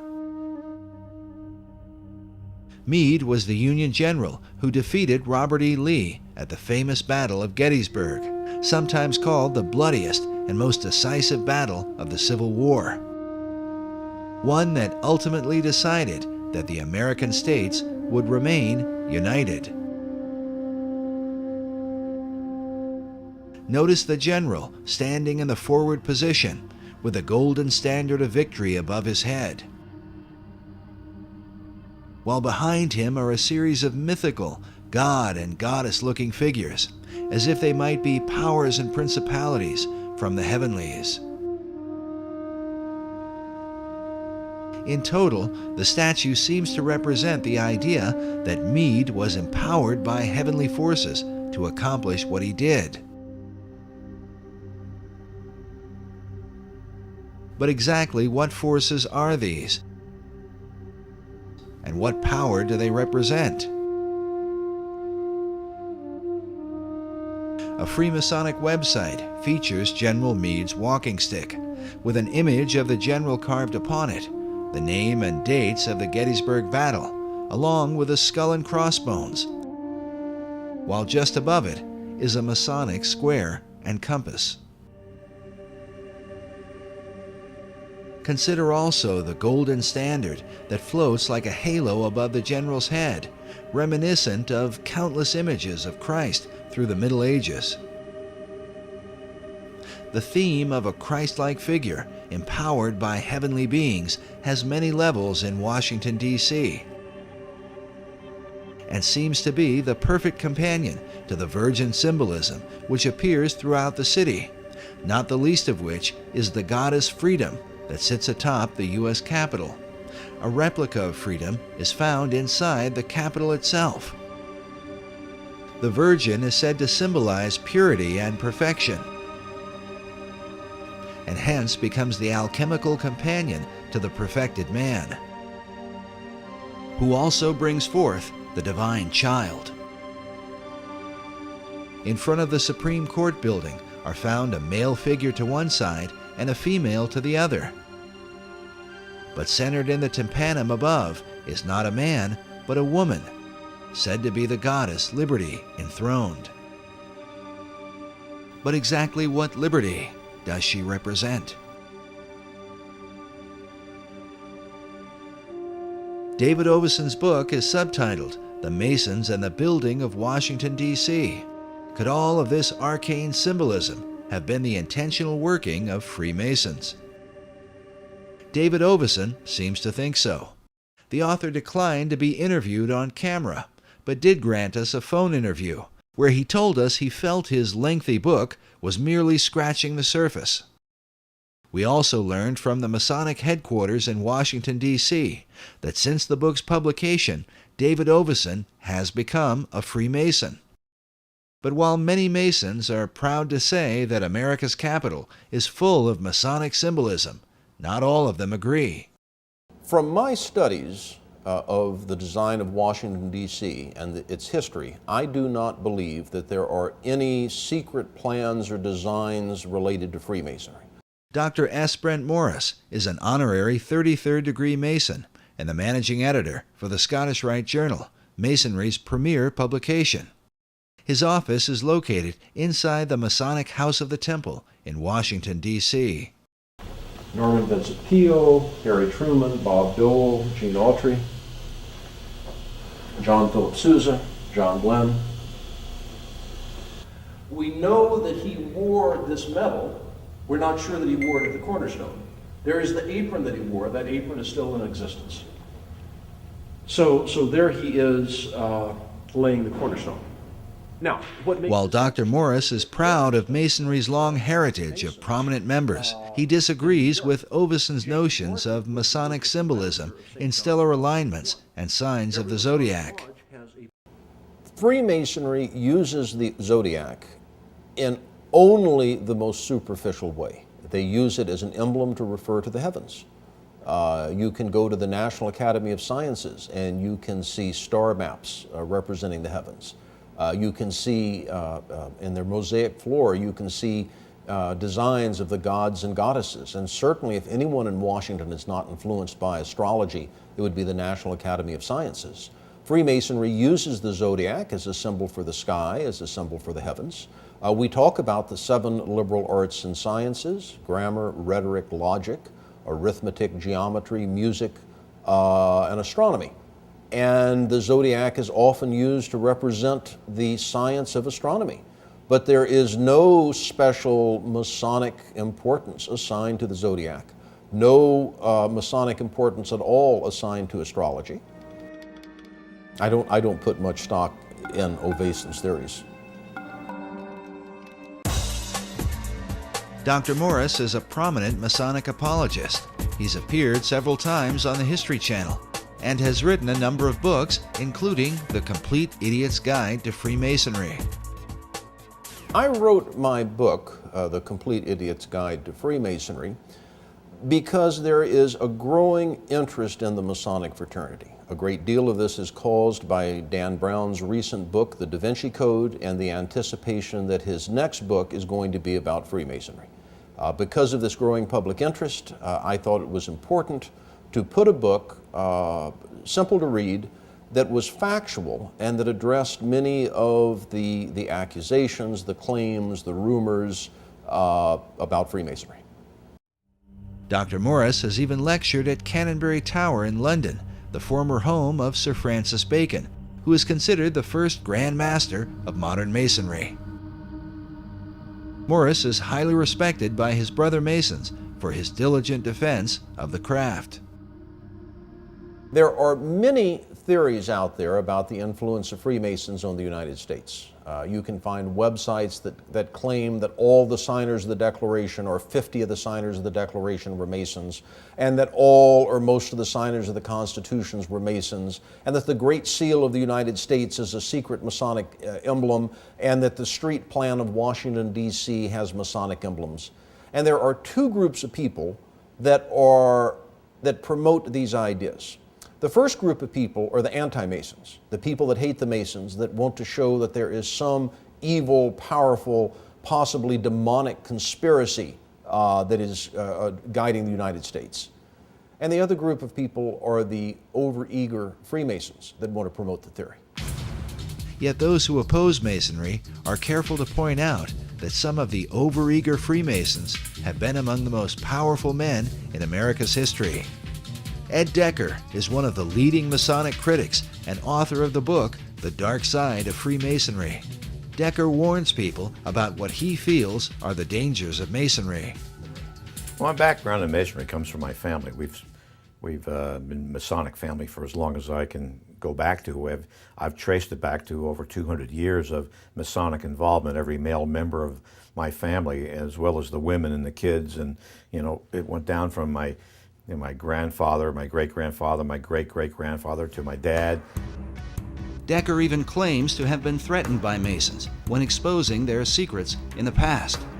I've been shot at, beat up, accosted, spit on, you name it. But when they're shooting at you, you know they're serious. My life has been threatened, been shot at a number of times. Praise God, I'm alive from that too. Decker believes that Freemasons use clever tactics and word games to cover up their influence in America's history and to hide the truth about their secret rituals. I was on a radio show in California one time years back, and I was talking about the 30th degree of the Scottish Rite, where they drink wine out of a human skull, the top of a human skull, and they talk about that the bread you eat in this Masonic communion is the actual bodies of Zoroaster and Confucius and Jesus and all the great teachers and Buddha and so forth, and that the blood you drink is the actual blood of the combination of all these great leaders and great teachers of mankind and the great Masons. It's a form of Masonic transubstantiation, and I was talking about this as when you go to a ritual and they have you drinking wine out of a skull, you got a problem. And I got a phone call that came in, and the caller said, "I'm a Mason. I've been a Mason for 60 years, and you're a liar. We don't drink it out of a human skull." And I said, "You're a liar. You do drink it out of a human skull. Don't tell me so. I know. I've been there, seen it." And he said, "Well, we drink it out of a plastic skull, not out of a real skull." I said, "Oh man." It was a word game with him. The question has arisen for many. If some of the leading and most powerful men in America's history take part in such occult practices, what will the consequence ultimately be for America's destiny? A destiny planned by secret societies, said to be written, like so many riddles, in the stones of Washington, D.C.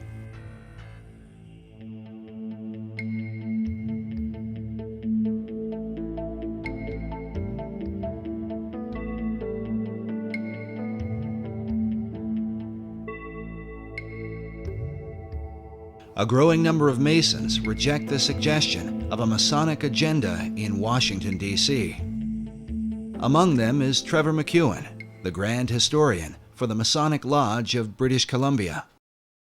If you study architecture, you'll note that architects will occasionally play little in-jokes, where, say, in the frieze work around the top of a building, there'll be medallions so that are supposed to be old Roman coins.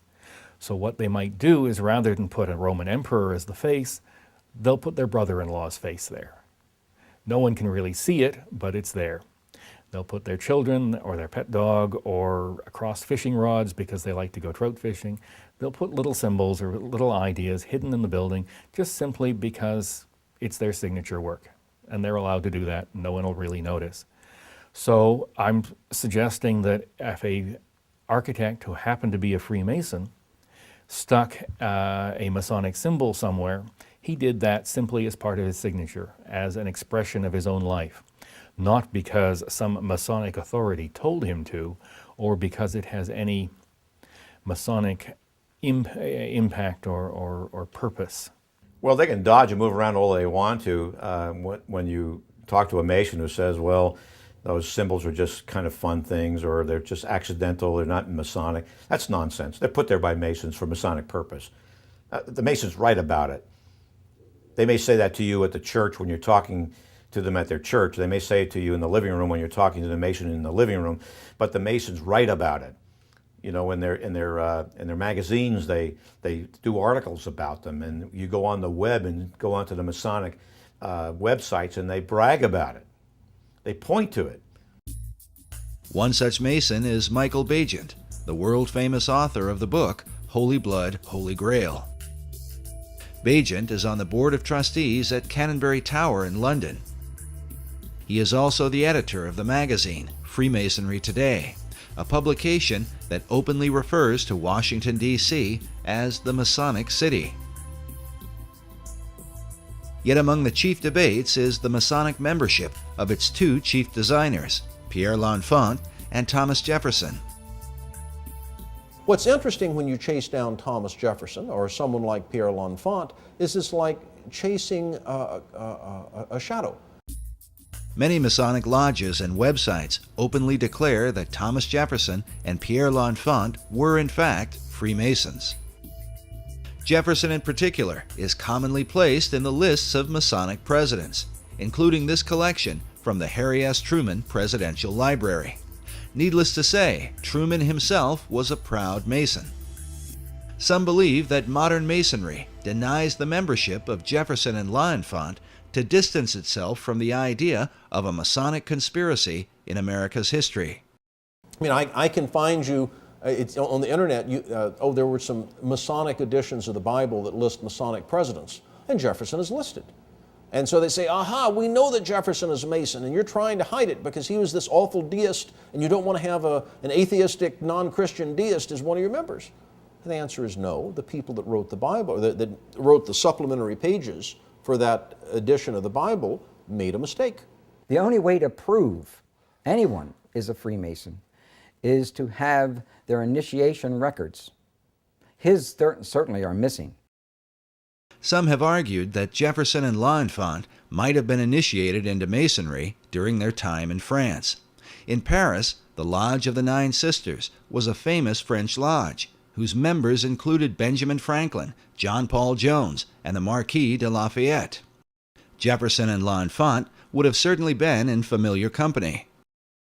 It's possible for Pierre L'Enfant, as well as Thomas Jefferson, to have belonged to a French Masonic lodge or possibly another Masonic lodge on the continent of Europe. Jefferson was ambassador to France. L'Enfant was himself a Frenchman. Perhaps they belonged to a French lodge. Perhaps the records were lost during the French Revolution or at some other time.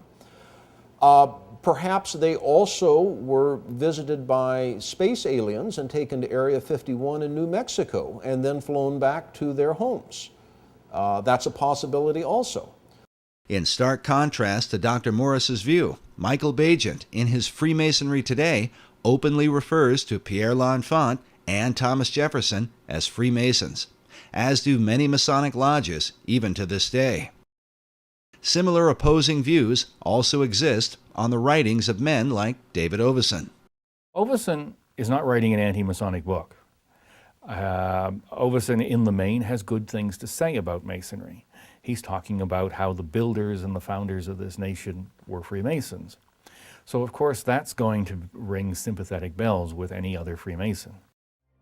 Among those whose sympathetic bells seem to have been rung is Siegfried Kleinknecht, the former Sovereign Grand Commander of the ancient and accepted Scottish Rite, an office believed by many to be the most powerful Masonic office in the United States. Kleinknecht is pictured here next to President Ronald Reagan, when Reagan was made an honorary 33rd degree Mason. This becomes significant when one considers that Kleinknecht wrote the foreword to David Oveson's book. He begins with the words, "as above, so below," saying these words, attributed to Hermes Trismegistus, lie at the heart of the Western esoteric tradition. He later refers to the work as a fascinating and well-researched book. We asked Dr. Morris to comment. Brother Kleinknecht was the one who hired me to work at the Supreme Council as the managing editor of the Scottish Rite Journal. I've known him for over 20 years. I admire him as a Mason, as an administrator. I'm quite impressed at what he's accomplished. We don't happen to see eye to eye on that historical interpretation. But again, I think the important thing is he emphasizes in his introduction or his foreword that Oveson may have found an explanation. He doesn't say it is the explanation. Certainly it's an intriguing explanation, but I don't think that there is any historical basis to it.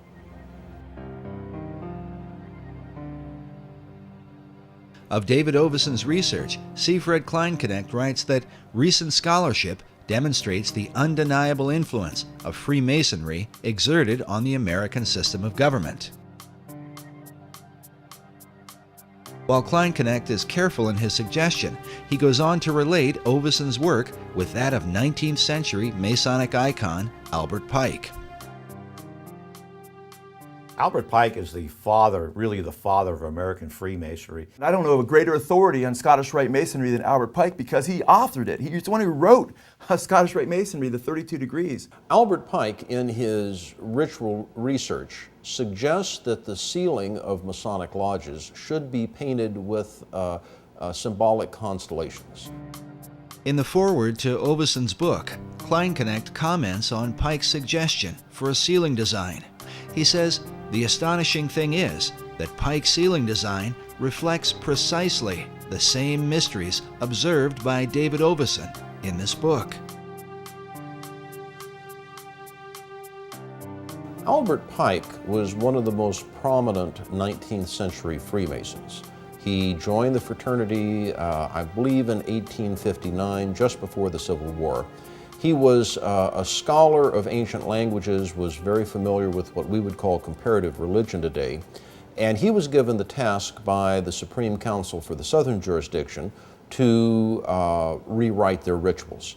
And this he did just before the Civil War, and then after the Civil War, he was elected Grand Commander of the Southern Jurisdiction, and he served in that position until his death in, I think, 1891. Pike held the office of Sovereign Grand Commander for the Southern Jurisdiction, which is based in Washington, D.C. This is the same office that would be later held by Siegfried Kleinknecht. Albert Pike's great contribution to the Scottish Rite is his book, Morals and Dogma of the Ancient and Accepted Scottish Rite of Freemasonry. On the title page it reads, "Esoteric Book for Scottish Rite use only, to be returned upon withdrawal or death of recipient. It's given to the new Masons after they've gone through a series of stuff. Then they're given a copy of Albert Pike's book. Pike declared that the true definition of Freemasonry is an advance toward the light.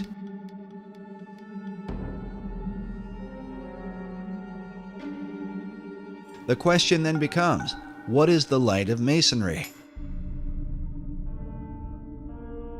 Many believe the answer comes from Pike's own words. In Morals and Dogma, Pike wrote, "Lucifer, strange and mysterious name to give to the spirit of darkness. Is it he who bears the light? Doubt it not." Masons and their critics will likely agree that these words, perhaps more than any other, continue to haunt Pike's memory. But Albert Pike was not the only Mason to speak of such things.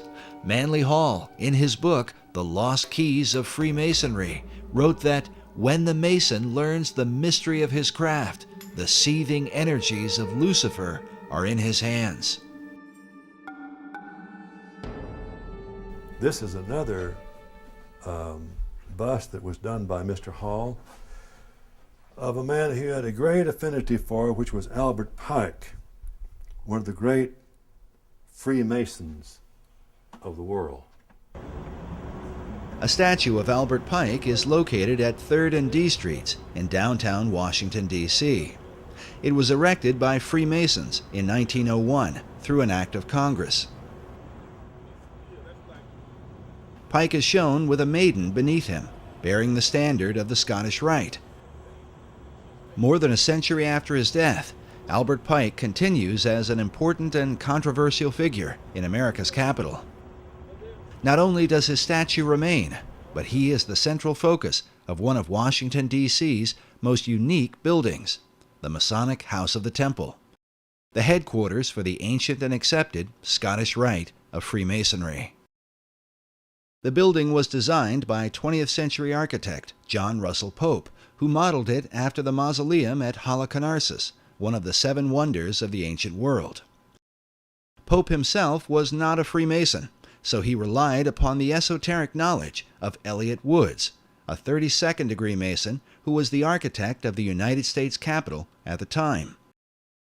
The top of the temple is shaped like a step pyramid that some believe parallels the truncated pyramid on the back of the dollar bill. If you count the courses of masonry on the pyramid, you'll see it has 13 courses of masonry, and that corresponds to the 13 steps on the pyramid that is the roof of the House of the Temple. Not only is the number 13 present in the roof design, but the House of the Temple is said to be 13 blocks north of the White House, leading some to believe that a secret Masonic signature somehow ties Masonry with the seat of power in American government. One of the interesting theories put forward about the layout of Washington, D.C. is that the House of the Temple is exactly 13 blocks north of the White House. And the statement is usually said with a great deal of dread, and I'm sure that if we had a soundtrack accompanying it, there would be deep bass strings playing in the background to emphasize that sense of dread. Now, it turns out that there are some side streets at a halfway marker, and if you count them, and you don't count the streets that are in the circles, well, by golly, you can come up with 13 if you kind of squint your eyes and look at it sideways. Using a simple map, 13 individual cross streets can be identified between the White House and the House of the Temple, located on the south side of S Street. Dr. Morris's contention, however, is that if one counts the 2 streets that cross Scott's Circle, rather than only the street that runs between them, it would not amount to 13 blocks. Yet even prominent publications, such as U.S. News and World Report, have written that the Masonic House of the Temple is about 13 blocks north of the White House. But superstition about 13 seems ingrained in American culture. Even our modern elevators specifically avoid the number. It said that President Franklin Roosevelt would invite his secretary to dinner to keep from having 13 people at the table, and would avoid going out on the 13th of each month. Yet it would seem that FDR was not so troubled about the appearance of 13 on the Great Seal of the dollar bill. 13 leaves in the olive branches, 13 bars and stripes in the shield, 13 feathers in the tail of the eagle, 13 arrows clutched in its talons, 13 letters in the phrase E pluribus unum on the ribbon, 13 stars in the hexagram above the eagle's head, the 13 levels to the pyramid, and 13 letters in the phrase Annuit coeptus, said to mean God has prospered. When French architect Pierre L'Enfant laid out the design for Washington, D.C., David Oveson tells us he planned for 13 approximate straight lines of avenues for the city. But what does 13 mean in the occult? First, let us consider how those who are involved with mysticism look at numbers. William Wynne Westcott, a well-known Freemason and one of the co-founders of the Hermetic Order of the Golden Dawn, explains that the followers of Pythagoras referred every object, planet, man, idea, and essence to some number or other. The numerals of Pythagoras were hieroglyphic symbols, by means whereof he explained all ideas concerning the nature of things. He goes on to say that all systems of religious mysticism are based on numerals. Some believe the phobia about 13 comes from the Last Supper, where supposedly Judas Iscariot was the 13th person to arrive and then later betray Christ. Kabbalists say 13 represents man's ability to go beyond the zodiac, to ascend above the stars of heaven. With this in mind, consider this phrase inside the Library of Congress: "Too low they build, who build beneath the stars." For Kabbalists, the number 13 is not unlucky, but refers to their concept of God. The word Shekinah represents the manifestation of God's glory. It is taught that the Shekinah glory of God shone in Solomon's temple when it was first dedicated. This picture shows a group of Freemasons reenacting this dedication ceremony. But in the Library of Congress, we are faced with an interesting puzzle, as we find these words painted on the wall: "The true Shekinah is man." But what could all this have to do with the number 13? Biblical scholar E.W. Bullinger writes that as to the significance of 13, all are aware that it has come down to us as a number of ill omen. Many superstitions cluster around it. Unfortunately, those who go backwards to find a reason seldom go back far enough. We must go back to the first occurrence of the number 13 in order to discover the key to its significance. It occurs first in Genesis 14:4, where we read that 12 years they served Chedorlaomer, and the 13th year they rebelled. Hence it stands in connection with rebellion, apostasy, and revolution. It was when America was made up of 13 colonies that its rebellion against England occurred. Was this just a coincidence, or the intentional working of the Freemasons who launched the Boston Tea Party? An event commemorated here on the ceiling of the Capitol building. Nearby is an illustration which had originally been designed by Benjamin Franklin. Franklin himself was a master mason and the head of several lodges in America and Europe. In his proposal for the Great Seal of the United States, Franklin coined the phrase, "Rebellion to tyrants is obedience to God." In this illustration, Franklin chose to represent the early colonies in the form of a serpent, divided into 13 sections, with the words "join or die" in the midst. The traditional belief is that all of that was based on the fact that there were originally 13 states in the Union, and that the number 13, that's the conventional view, is just simply because there were 13 states that the number 13 was emphasized. Another 13 is found, about 13 blocks south of the Masonic House of the Temple. The cornerstone of the White House was laid on October 13, 1792. The architect for the White House was an Irishman named James Hoban, who took his design from Leinster House in Ireland. Since 1922, Leinster House has been headquarters for the Irish Parliament, but before that was known as the first Masonic Lodge in Ireland. In 1307, the Knights Templar were betrayed in Europe by the Pope and the King of France. By now, it is well known that they fled to Scotland for refuge, hiding themselves in Masonic lodges. Yet according to 18th century Masonic author Baron Karl von Hunt, certain Templar leaders made their way to Ireland before they reorganized and formed their well-known power base in Scotland. The Knights had a foothold in Ireland since about the 13th century through their banking operations, and would have likely gone underground to protect themselves once the persecutions began. What we do know is that centuries passed, and in time, Leinster House became the birthplace of Irish Freemasonry, with obvious connections to the Knights Templar. Leinster House was once called Kilwinning Lodge No. 75, or the High Knights Templar of Ireland. James Hoban, the architect for the White House, was himself an Irish Freemason. But the White House cornerstone bears a further Templar twist.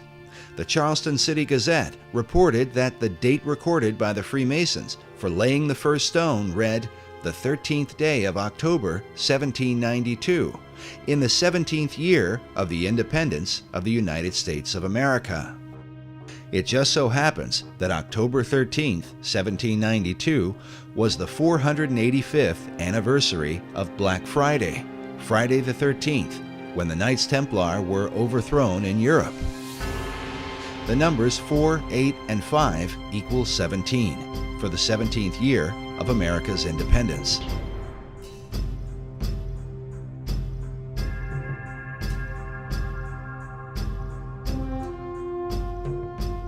Meanwhile, the day before, on October 12th of 1792, was the first celebration of Columbus Day in America, and supposedly commemorates how Christopher Columbus sailed for 33 days before he made his first landfall in the New World.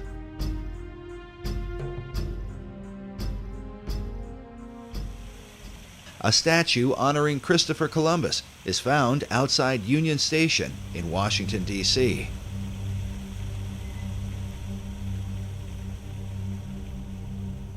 The Columbus Monument declares that it was the faith and courage of Christopher Columbus that gave to mankind a new world.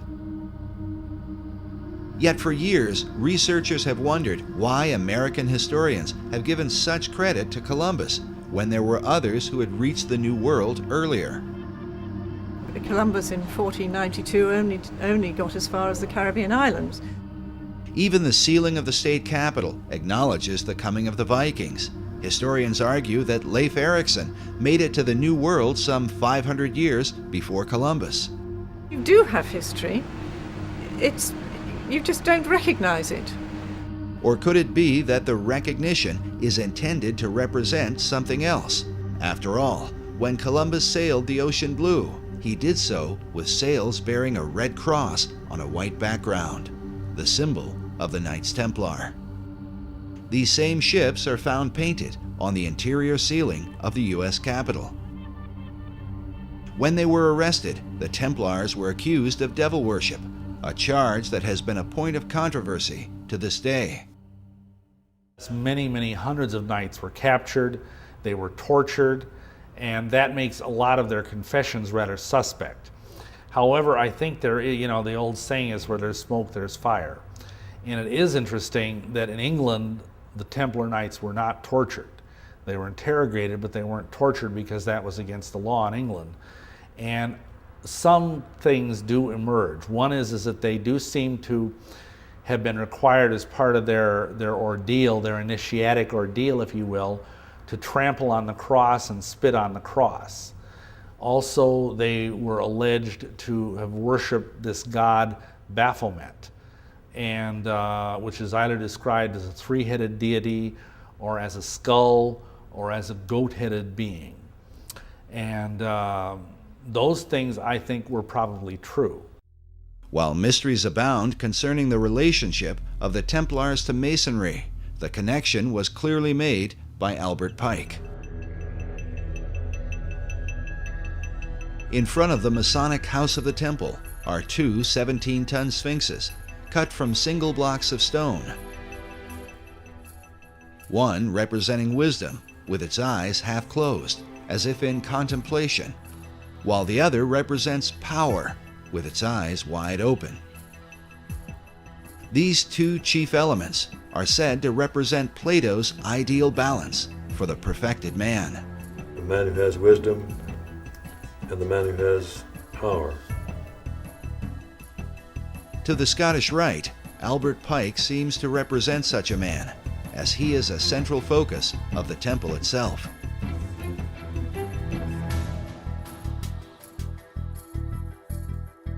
A bust of Pike is featured at the top of a stone altar in the main hall.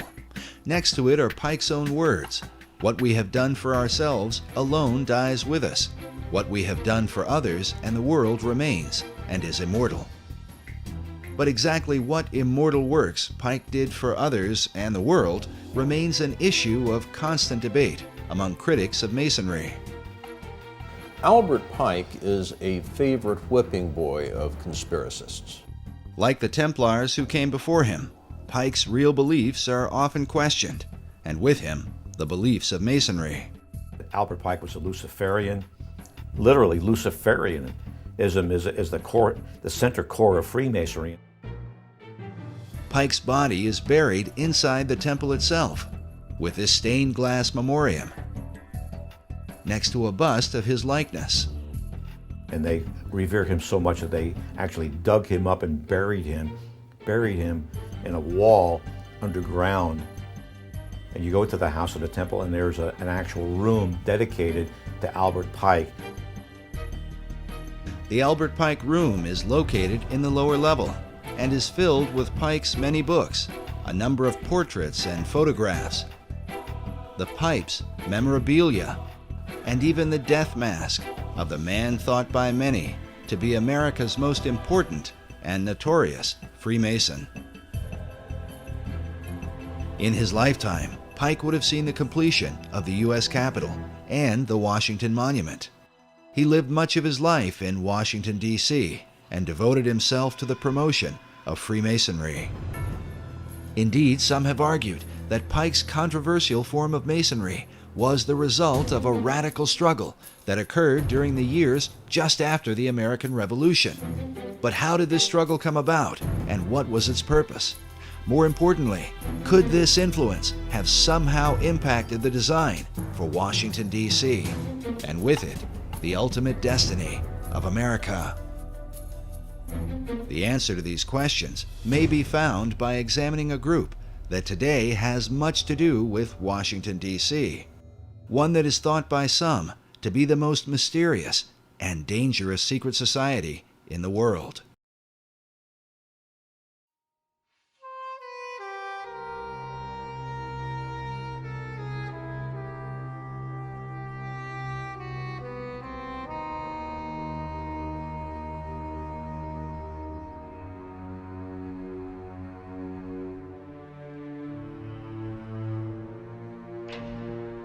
General William Huntington Russell was at a university in Germany, studied the ways of a secret society that is sometimes spelled S-C-U-L-L, asked permission to transfer it to North America, and he did. And that is the beginning of Skull and Bones. Some 50 years earlier, during the time of the American Revolution, Germany had been the home of a secret order that many claim would be responsible for all the wars and conspiracies of the next 200 years. Could William Russell have become involved with a remnant of this German society? He also is on record observing that American Freemasonry and Rosicrucianism had drifted from their European origins and roots.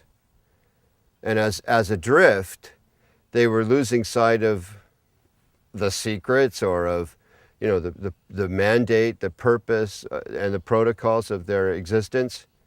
So he formed Skull and Bones to reconcile these arcane orders with the mainstream European movement. During this era, the mainstream European movement, especially among secret societies, was on fire with a concept of revolution, which involved overturning old systems of government, monarchies, and the influence of organized religion in particular. In the birth of this revolutionary philosophy, Germany played a key role.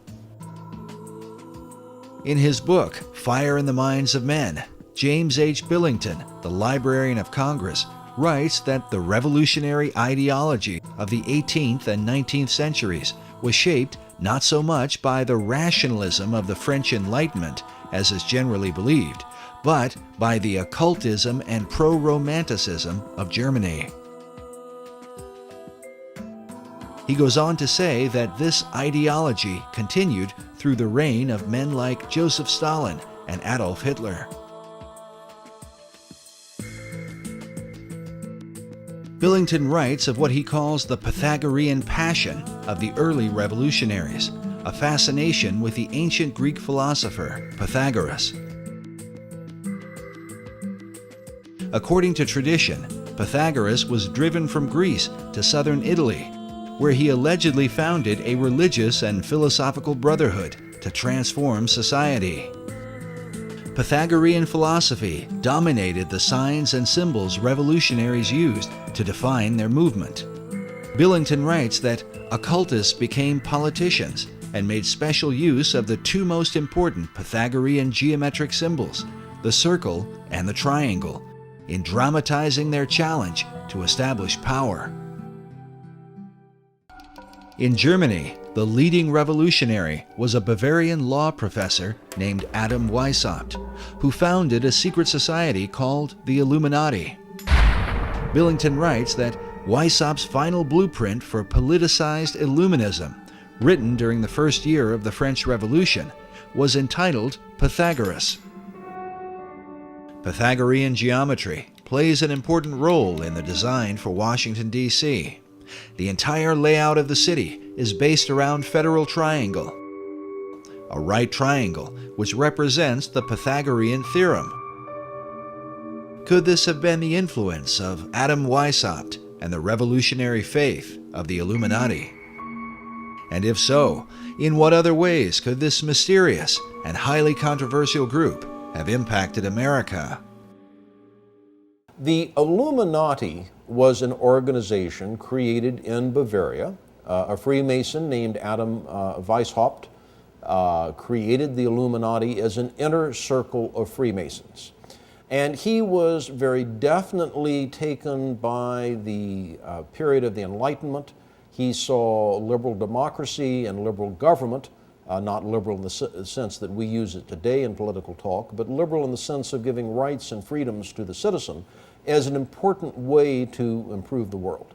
And his plan was to create this inner circle of Masons called the Illuminati, that means the enlightened ones, and that this inner circle of Freemasons would then spread out among Masonic lodges, and then the Masons in turn would see to it that their members were put in prominent positions in government, and that then the Illuminati's influence would enable the liberal democratic principles of the Enlightenment to be spread throughout the world. It had three ideals: separation of church and state, controls on the power of the state, and the emancipation of women. Three planks in their platform, if you will. Now, one could say that the Bavarian Illuminati won, because that in effect defines Western society. Because the Illuminati plan to change the world in many ways came to pass, some believe the order functioned through the revolutionary movements of the 18th, 19th, and 20th centuries. The cry for revolution around the world seems to have impacted all the countries of Europe and spread beyond to Russia, China, North Korea, and Cuba. But most controversial is the Society's influence in America, something hinted at in the very date in which the Illuminati in Germany was founded. I think they were supposedly formed in 1776, the same year of the Declaration of Independence. And the Illuminati was established as an organization, you know. He says, no longer are we going to take the orders of the monarchs in 1776. Now that's a pretty important date, isn't it? Now, you made reference to 1776 and the Illuminati. Can you draw a line? And I do associate the two because the language was so symbolic. It's too direct and too precise not to know that these people who envisioned such a new world were actually combined in the underground secret societies of Europe. Fire was an important symbol to the revolutionaries, who were determined to destroy the old world in preparation for the new. As one of them declared, with a match, one does not lift up the world, one burns it. Weissaup's Bavarian Illuminati sparked the flame of the revolutionary faith, but some researchers believe that at some point their flame was put out. They lasted about 10 years. Now, what lasted for centuries after them was the rumor and reputation that there is a secret inner circle of Freemasons that are plotting to take over the world. John Robison in Scotland wrote a book, Proofs of a Conspiracy, where he talks about how the Illuminati are trying to take over Masonic lodges, and Masonic lodges are trying to take over the world. But the American lodges, by and large, externally, we know, did not accept that because it wasn't needed. However, it doesn't mean that there weren't lodges within the United States that did. You had to have had some Freemasons that were members of the Illuminati, but were they in control of any lodges? Don't think so, because it would be against the law. In the lower levels, they could talk all they wanted about it, but to get together as a group, as a function, as Freemasons, they couldn't. There was an Illuminati scare. How frightening is this? We've always known there was a Masonic lodge down the street. Could they be infiltrated by the Illuminati? Are they secretly trying to take over our government? All of this is foolishness. The Illuminati went out of business after about 10 years. They never spread beyond, much beyond Bavaria, certainly never to the United States. It seems logical to some that Weissaup's organization was disbanded by 1786, after it had been discovered and outlawed by the Bavarian government the year before. But others point to a letter written by George Washington on October 24, 1798, 12 years after the Illuminati had supposedly ceased to function. Writing to the Reverend G.W. Schneider, Washington acknowledged the presence of Illuminati doctrines at work in America. The Reverend Schneider had sent Washington a copy of the book, Proofs of a Conspiracy Against All the Religions and Governments of Europe, by Professor John Robison, saying that his book gives a full account of a society of Freemasons that distinguishes itself by the name of Illuminati, whose plan is to overturn all government and all religion.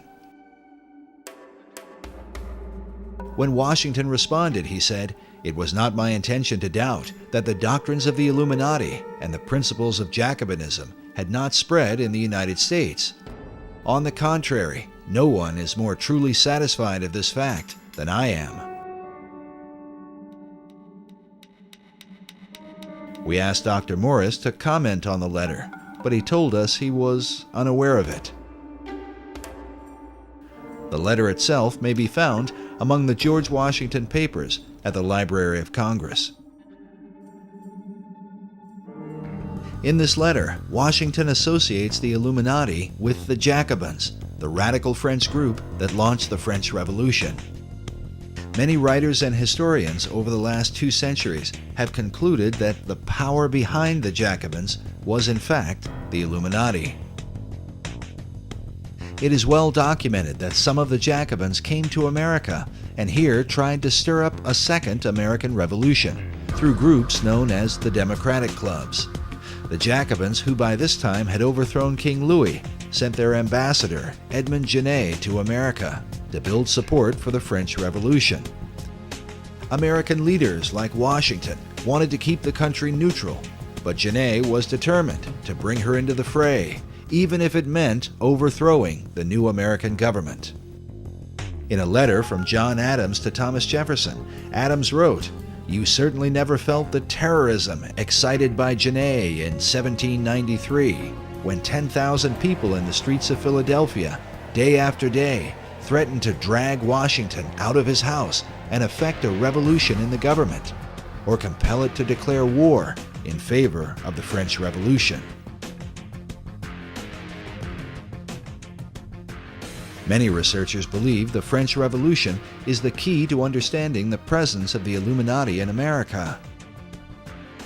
Because the revolution in France had been so reckless and bloody, most of America's leaders were appalled by it, except for one, Thomas Jefferson.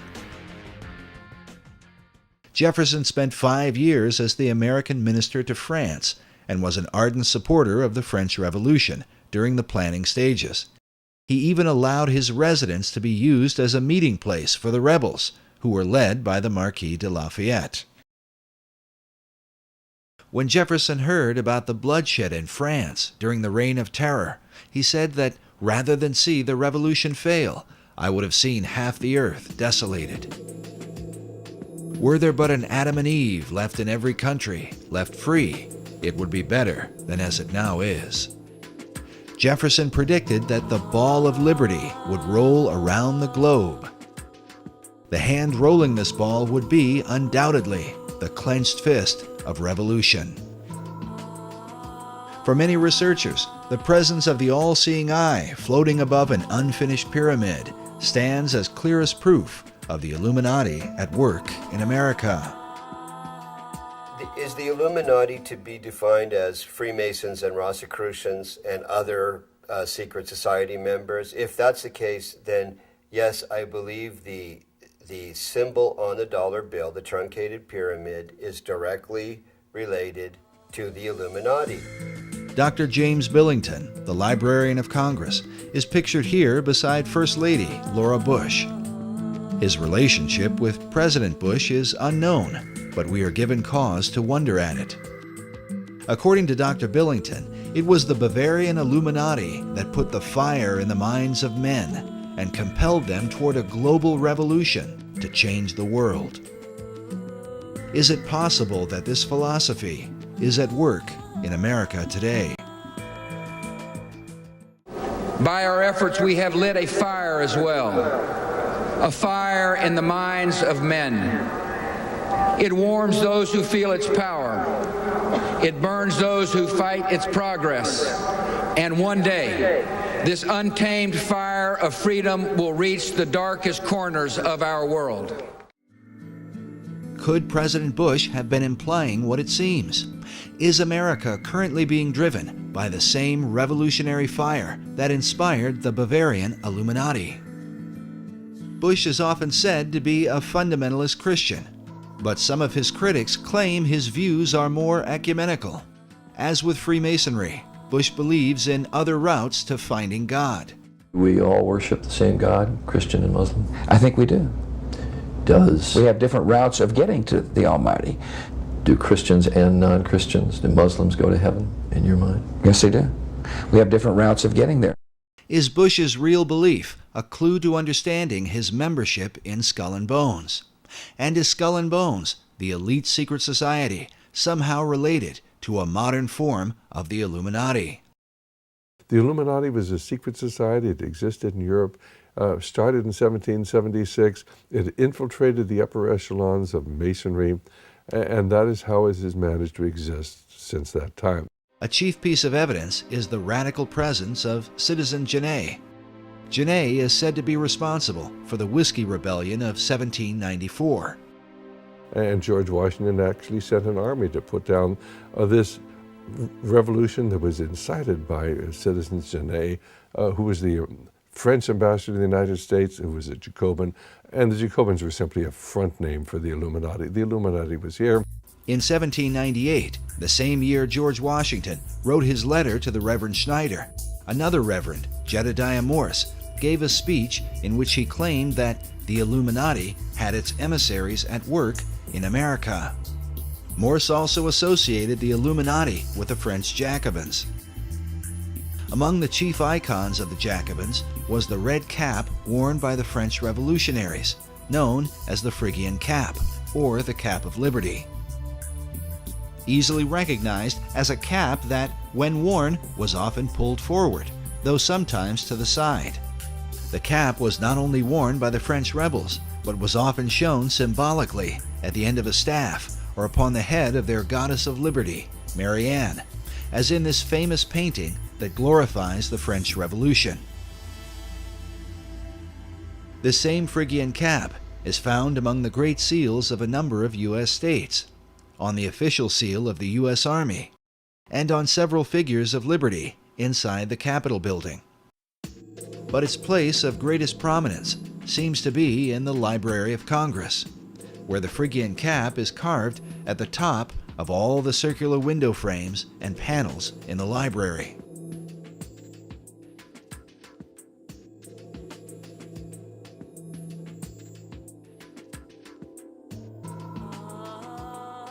The Phrygian cap dates back to ancient Rome and was said to be worn by slaves who had obtained their freedom, and as such became a symbol of liberty. The chief god worshipped at that time was Mithras, who is seen in many images and sculptures wearing this headpiece. Like the gods Baal and the Egyptian Horus, Mithras was a dying god who was later resurrected. In the pantheon of pagan gods, Mithras occupies the place of the Masonic Christ. The Phrygian cap is also associated with the mythical figure of Ganymede, often portrayed as a handsome young man wearing this cap of liberty. Because of his beauty, Ganymede was carried away by Zeus in the form of an eagle and made the cupbearer of the gods. In time, Zeus gave him a place in the heavens, where he became the constellation Aquarius. Throughout the 20th century, esoteric teachers have taught that mankind is entering into the Age of Aquarius, also called the New Age. In fact, Freemasonry's premier publication, the Scottish Rite Journal, was once called the New Age magazine. The Phrygian caps are also seen in this image of the ancient Magi, who followed the star at the birth of Christ.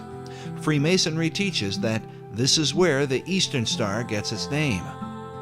The use of that is actually deceptive, because if you think about it, the three wise men were in the east. They were probably Persian, and they were looking west and saw the star in Bethlehem. So what that passage means is, we have seen his star while we were in the east and looking west. That only makes sense geographically. Nevertheless, esoterics have long believed that the star looked upon by the Magi was in fact Sirius, the blazing star that brings light from the east. It is about a much more ancient connection to the Magi, to, we three kings of Orient are, bearing gifts who traveled so far.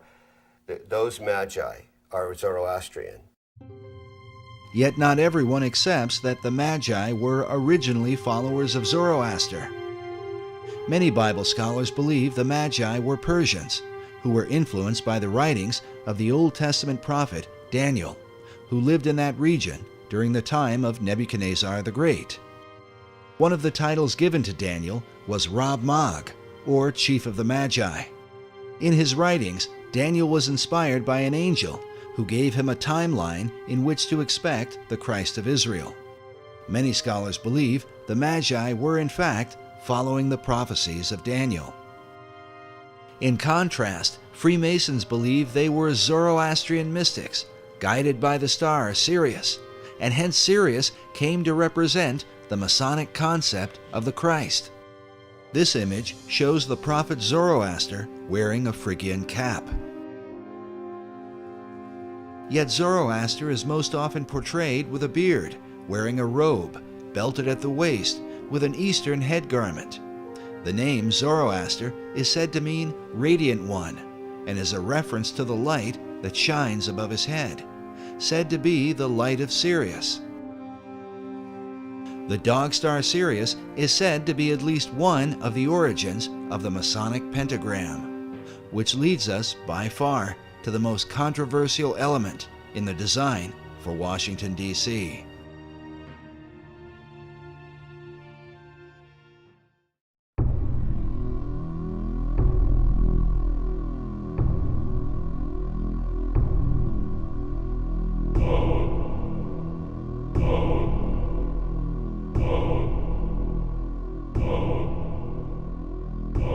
There is a pentagram that is produced by the angles of the streets and avenues to the north of the White House. You see the goat of Mindy's appearing, the ears, the entire goat of Mindy's, and the inverted five-pointed star, which is the goat of Mindy's, built into the streets of Washington, D.C.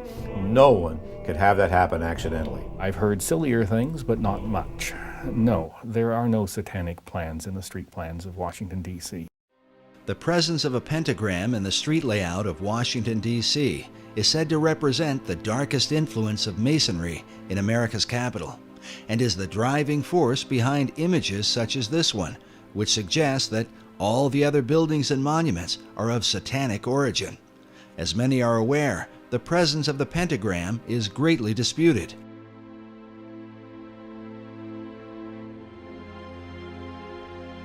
During the Middle Ages, the pentagram was a symbol of good luck and protection when used by those who practice magic. And one of the things they came upon was the idea that if there were such things as demons and spirits, then they should be able to summon them, either just to observe them to prove that they existed, or to control them to whatever purpose they might want to. These people were, I suggest, an early form of experimental scientists as much as they were magicians. They were just trying to see what would happen. And one of the things they decided to do is if they were going to call up a spirit or a demon in a specific place, they'd draw a circle, and then they would put pentagrams at the corners as a warding sign to protect them from whatever danger that demon might pose to them. The inverted pentagram is seen as a highly satanic symbol. Meanwhile, placing a goat's head in the center of it is most often blamed on 19th century French occultist Eliphas Levi, who arbitrarily decided to say that the pentagram, one point up was a positive good luck, good fortune symbol, and one point down was a negative evil symbol.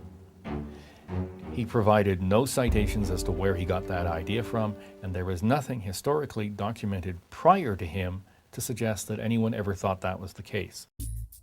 This is an important issue because Eliphas Levi was arguably the most influential occultist of the 19th and 20th centuries. He was probably the most powerful sorcerer of the 19th century. His writings inspired every major occult leader, including Madame H.P. Blavatsky, Aleister Crowley, Manly P. Hall, and Albert Pike. Yes, indeed, Pike does quote Levi in his writings.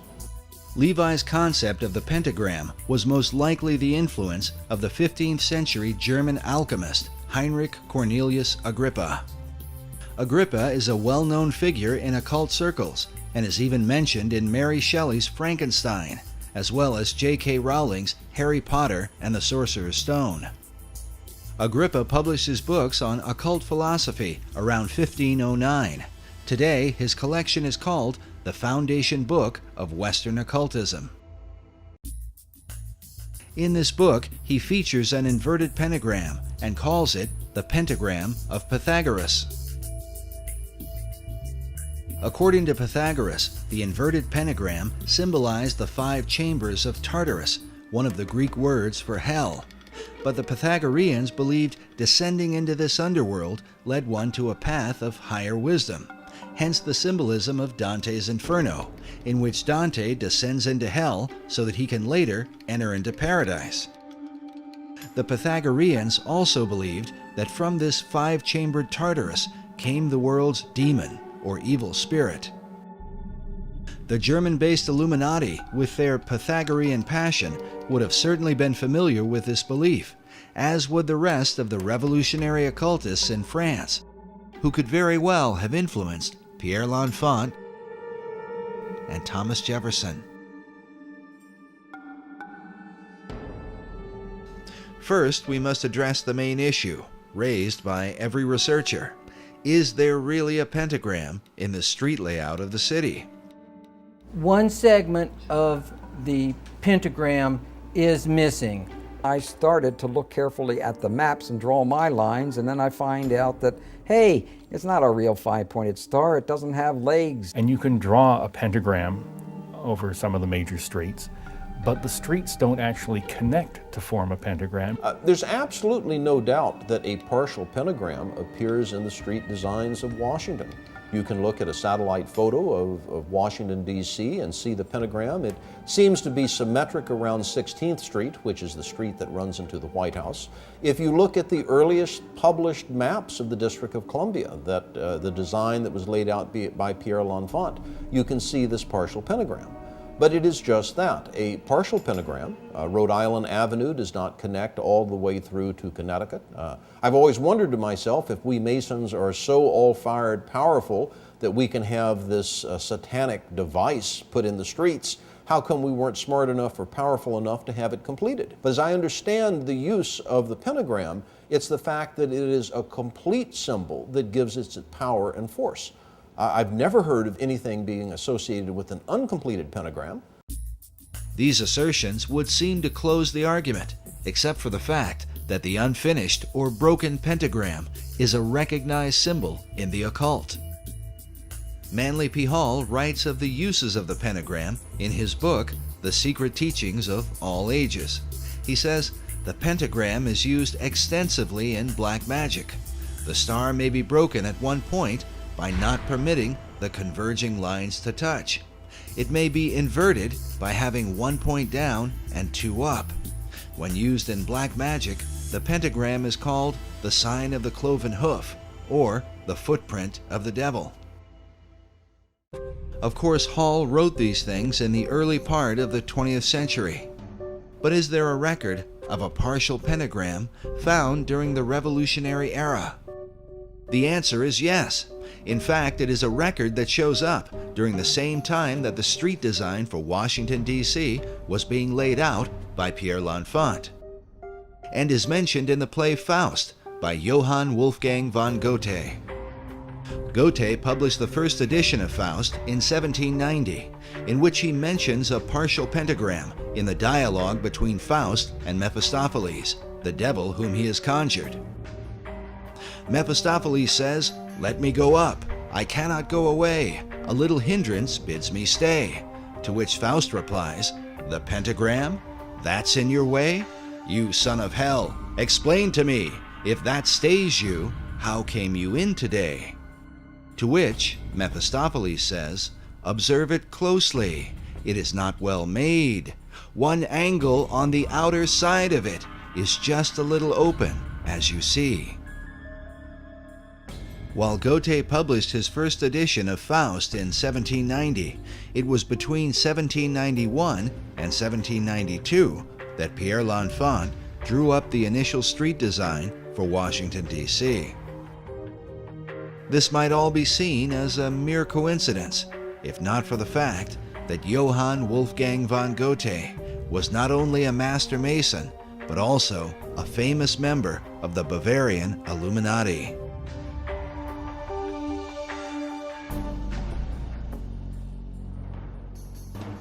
The Builder magazine, a Masonic publication, in September 1923, said of Goethe that it is no wonder that German Freemasons point with pride to his connection with their order.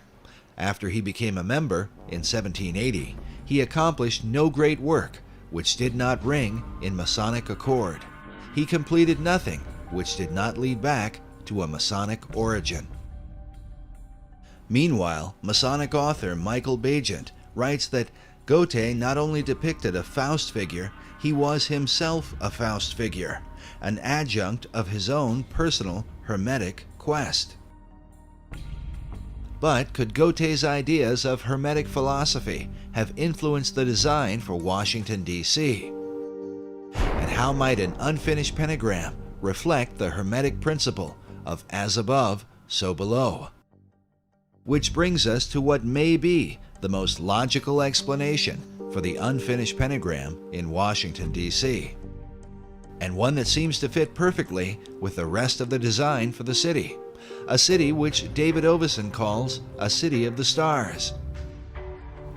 I have seen it suggested that the unfinished nature of the pentagram in Washington, D.C. bears a resemblance to the unfinished pentagram design that is seen in the motion of Venus. Of course, Venus has a lot of retrograde motion because it is between us and the sun. And in relation to the other stars, Venus, of course, moves around a lot, but it in effect draws against the backdrop a nearly complete pentagram. The cycles of Venus rotating around the sun happen over an 8-year period, during which Venus hits 5 points in the heavens, which form the outline of a pentagram. The female aspect of Venus is the celestial Virgin, which David Oveson argues was the chief inspiration for aligning Washington, D.C. with the stars. It would support his theory that there was an intentional astronomical relationship in the layout of the city. In fact, Oveson mentions this motion of Venus, relating it to the 5-petaled flower, many of which appear throughout Washington, D.C., which represent the path of Venus as shown in this drawing from a well-known book on astronomy from the 18th century. Now, what about the broken pentagram? Most astrologers plot the 8-year course of Venus in relation to the zodiac, and their diagrams look like this. But according to Theosophic author David Pratt, this is not entirely correct. He says that while Venus produces a 5-pointed star or pentagram, there is a slight irregularity. For the pentagram is not completely closed, there being a difference of 2 days at the top, which could mean that the broken pentagram of Venus might look something like this.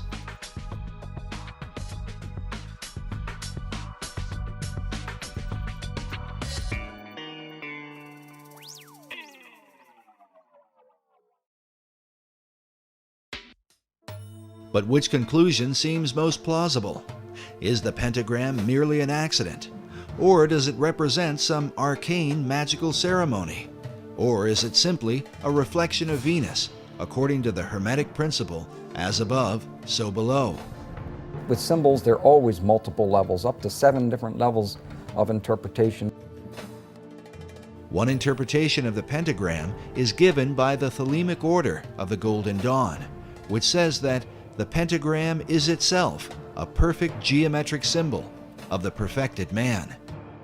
Meanwhile, Eliphas Levi writes that the angels aspire to become men, for the perfect man, the man God, is above even angels. Which brings us to the National Archives building in Washington, D.C. The building itself is surrounded by 72 massive columns. The number 72 is said to represent the most arcane figure in numerology. The reasons for this vary. The heart of man beats 72 times per minute. The sun drops back against the zodiac every 72 years. The pyramid on the dollar bill was designed with 72 stones. 7 plus 2 equals 9, which, in the occult, is the number of finality. And 9 is considered a reverse 6, which is said to be the number of the perfect man. And so it seems no accident that we should find 6 stars above the head of a figure sitting on a throne overlooking Pennsylvania Avenue, the hypotenuse of Federal Triangle. Beneath him on either side are the figures of a male and a female, with himself in between.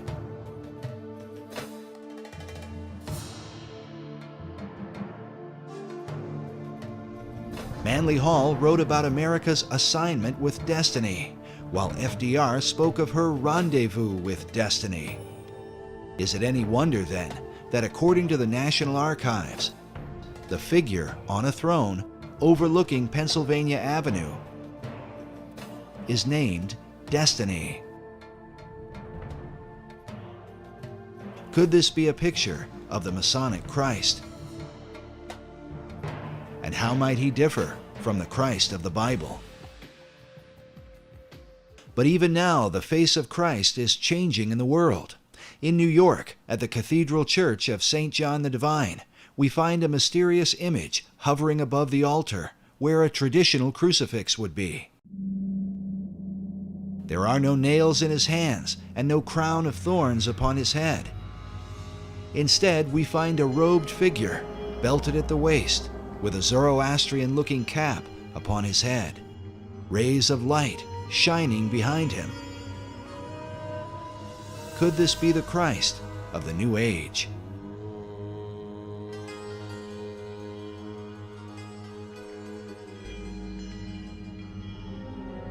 But even now, there are those who believe such a figure is about to take his place on the world stage.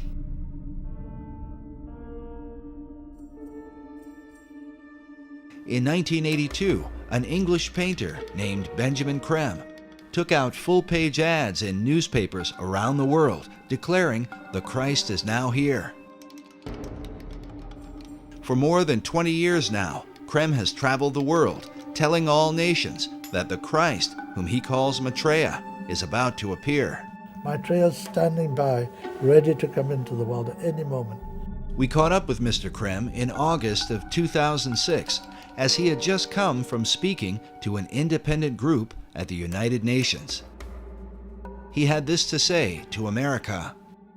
It's the duty of the American people to respond to Maitreya and to accept their destiny. It was on May 14th, 1982, that Creme held a press conference to announce that the Christ, Maitreya, was ready to emerge. May 14th was also the date of the rebirth of the nation of Israel in 1948. With all the bloodshed and conflict happening in the Middle East, we asked Creme what he thought it might take to bring peace to the region. I've always said it will take Maitreya to solve it. Prophecy teachers warn that the current roadmap to peace, followed by President Bush, is really a roadmap to Armageddon. Meanwhile, Creme says the solution is the universal Christ, which he claims is awaited by all religions. 2,600 years ago, Gautama Buddha made a prophecy. It's in one of the sutras. That at this time would come into the world another great teacher, a Buddha like himself, by name Maitreya, who by dint of his extraordinary spiritual stature would galvanize and inspire humanity to create a brilliant golden civilization based, as he put it, on righteousness and truth. Maitreya is the name of Maitreya Buddha. All the religions are awaiting him. The Muslims are awaiting a teacher they call, or a prophet they call the Imam Mahdi. The Hindus are awaiting the return of Krishna or Kalki Avatar. Buddhists are awaiting Maitreya Buddha. He is in fact the world teacher for this age, the age of Aquarius, which is beginning now. But how have Creme's teachings been received by Christians? who are awaiting the return of Jesus Christ. Jesus Christ teaches very clearly, he said, I'm the way, the truth, and life. No one comes to the Father but through me. If we want to try to bring everything together and say, hey, we all worship the same God, well, then we're going to find ourselves offending the one true God. Many of them believe that what I'm talking about is what they call the Antichrist. Some even think I'm the Antichrist.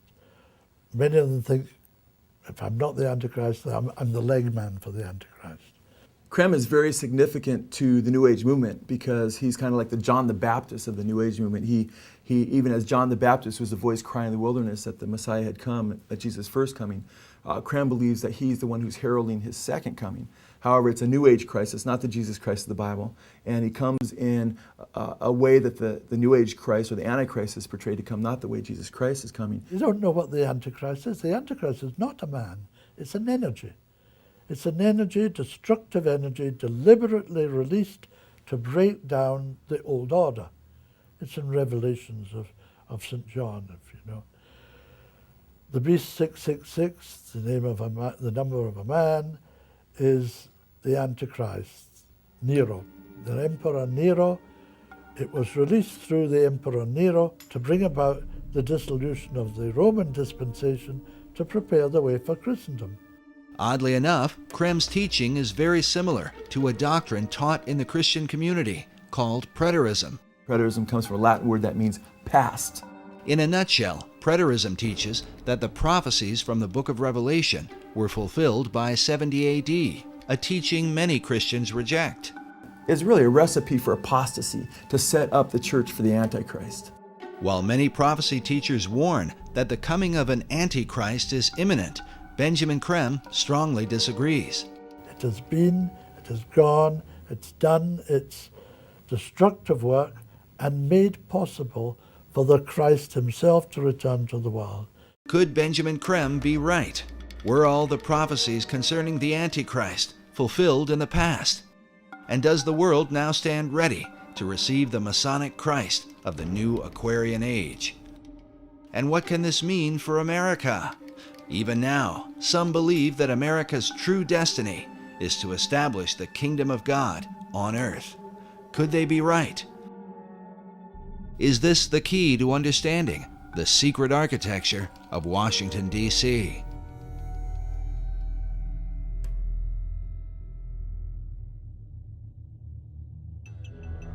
Maitreya himself spoke to me. He said, I myself am coming, sooner than anyone thinks possible. And he will face humanity with a choice. Create justice in the world and build the most brilliant civilization this earth has ever seen. Or perish utterly. That's the choice.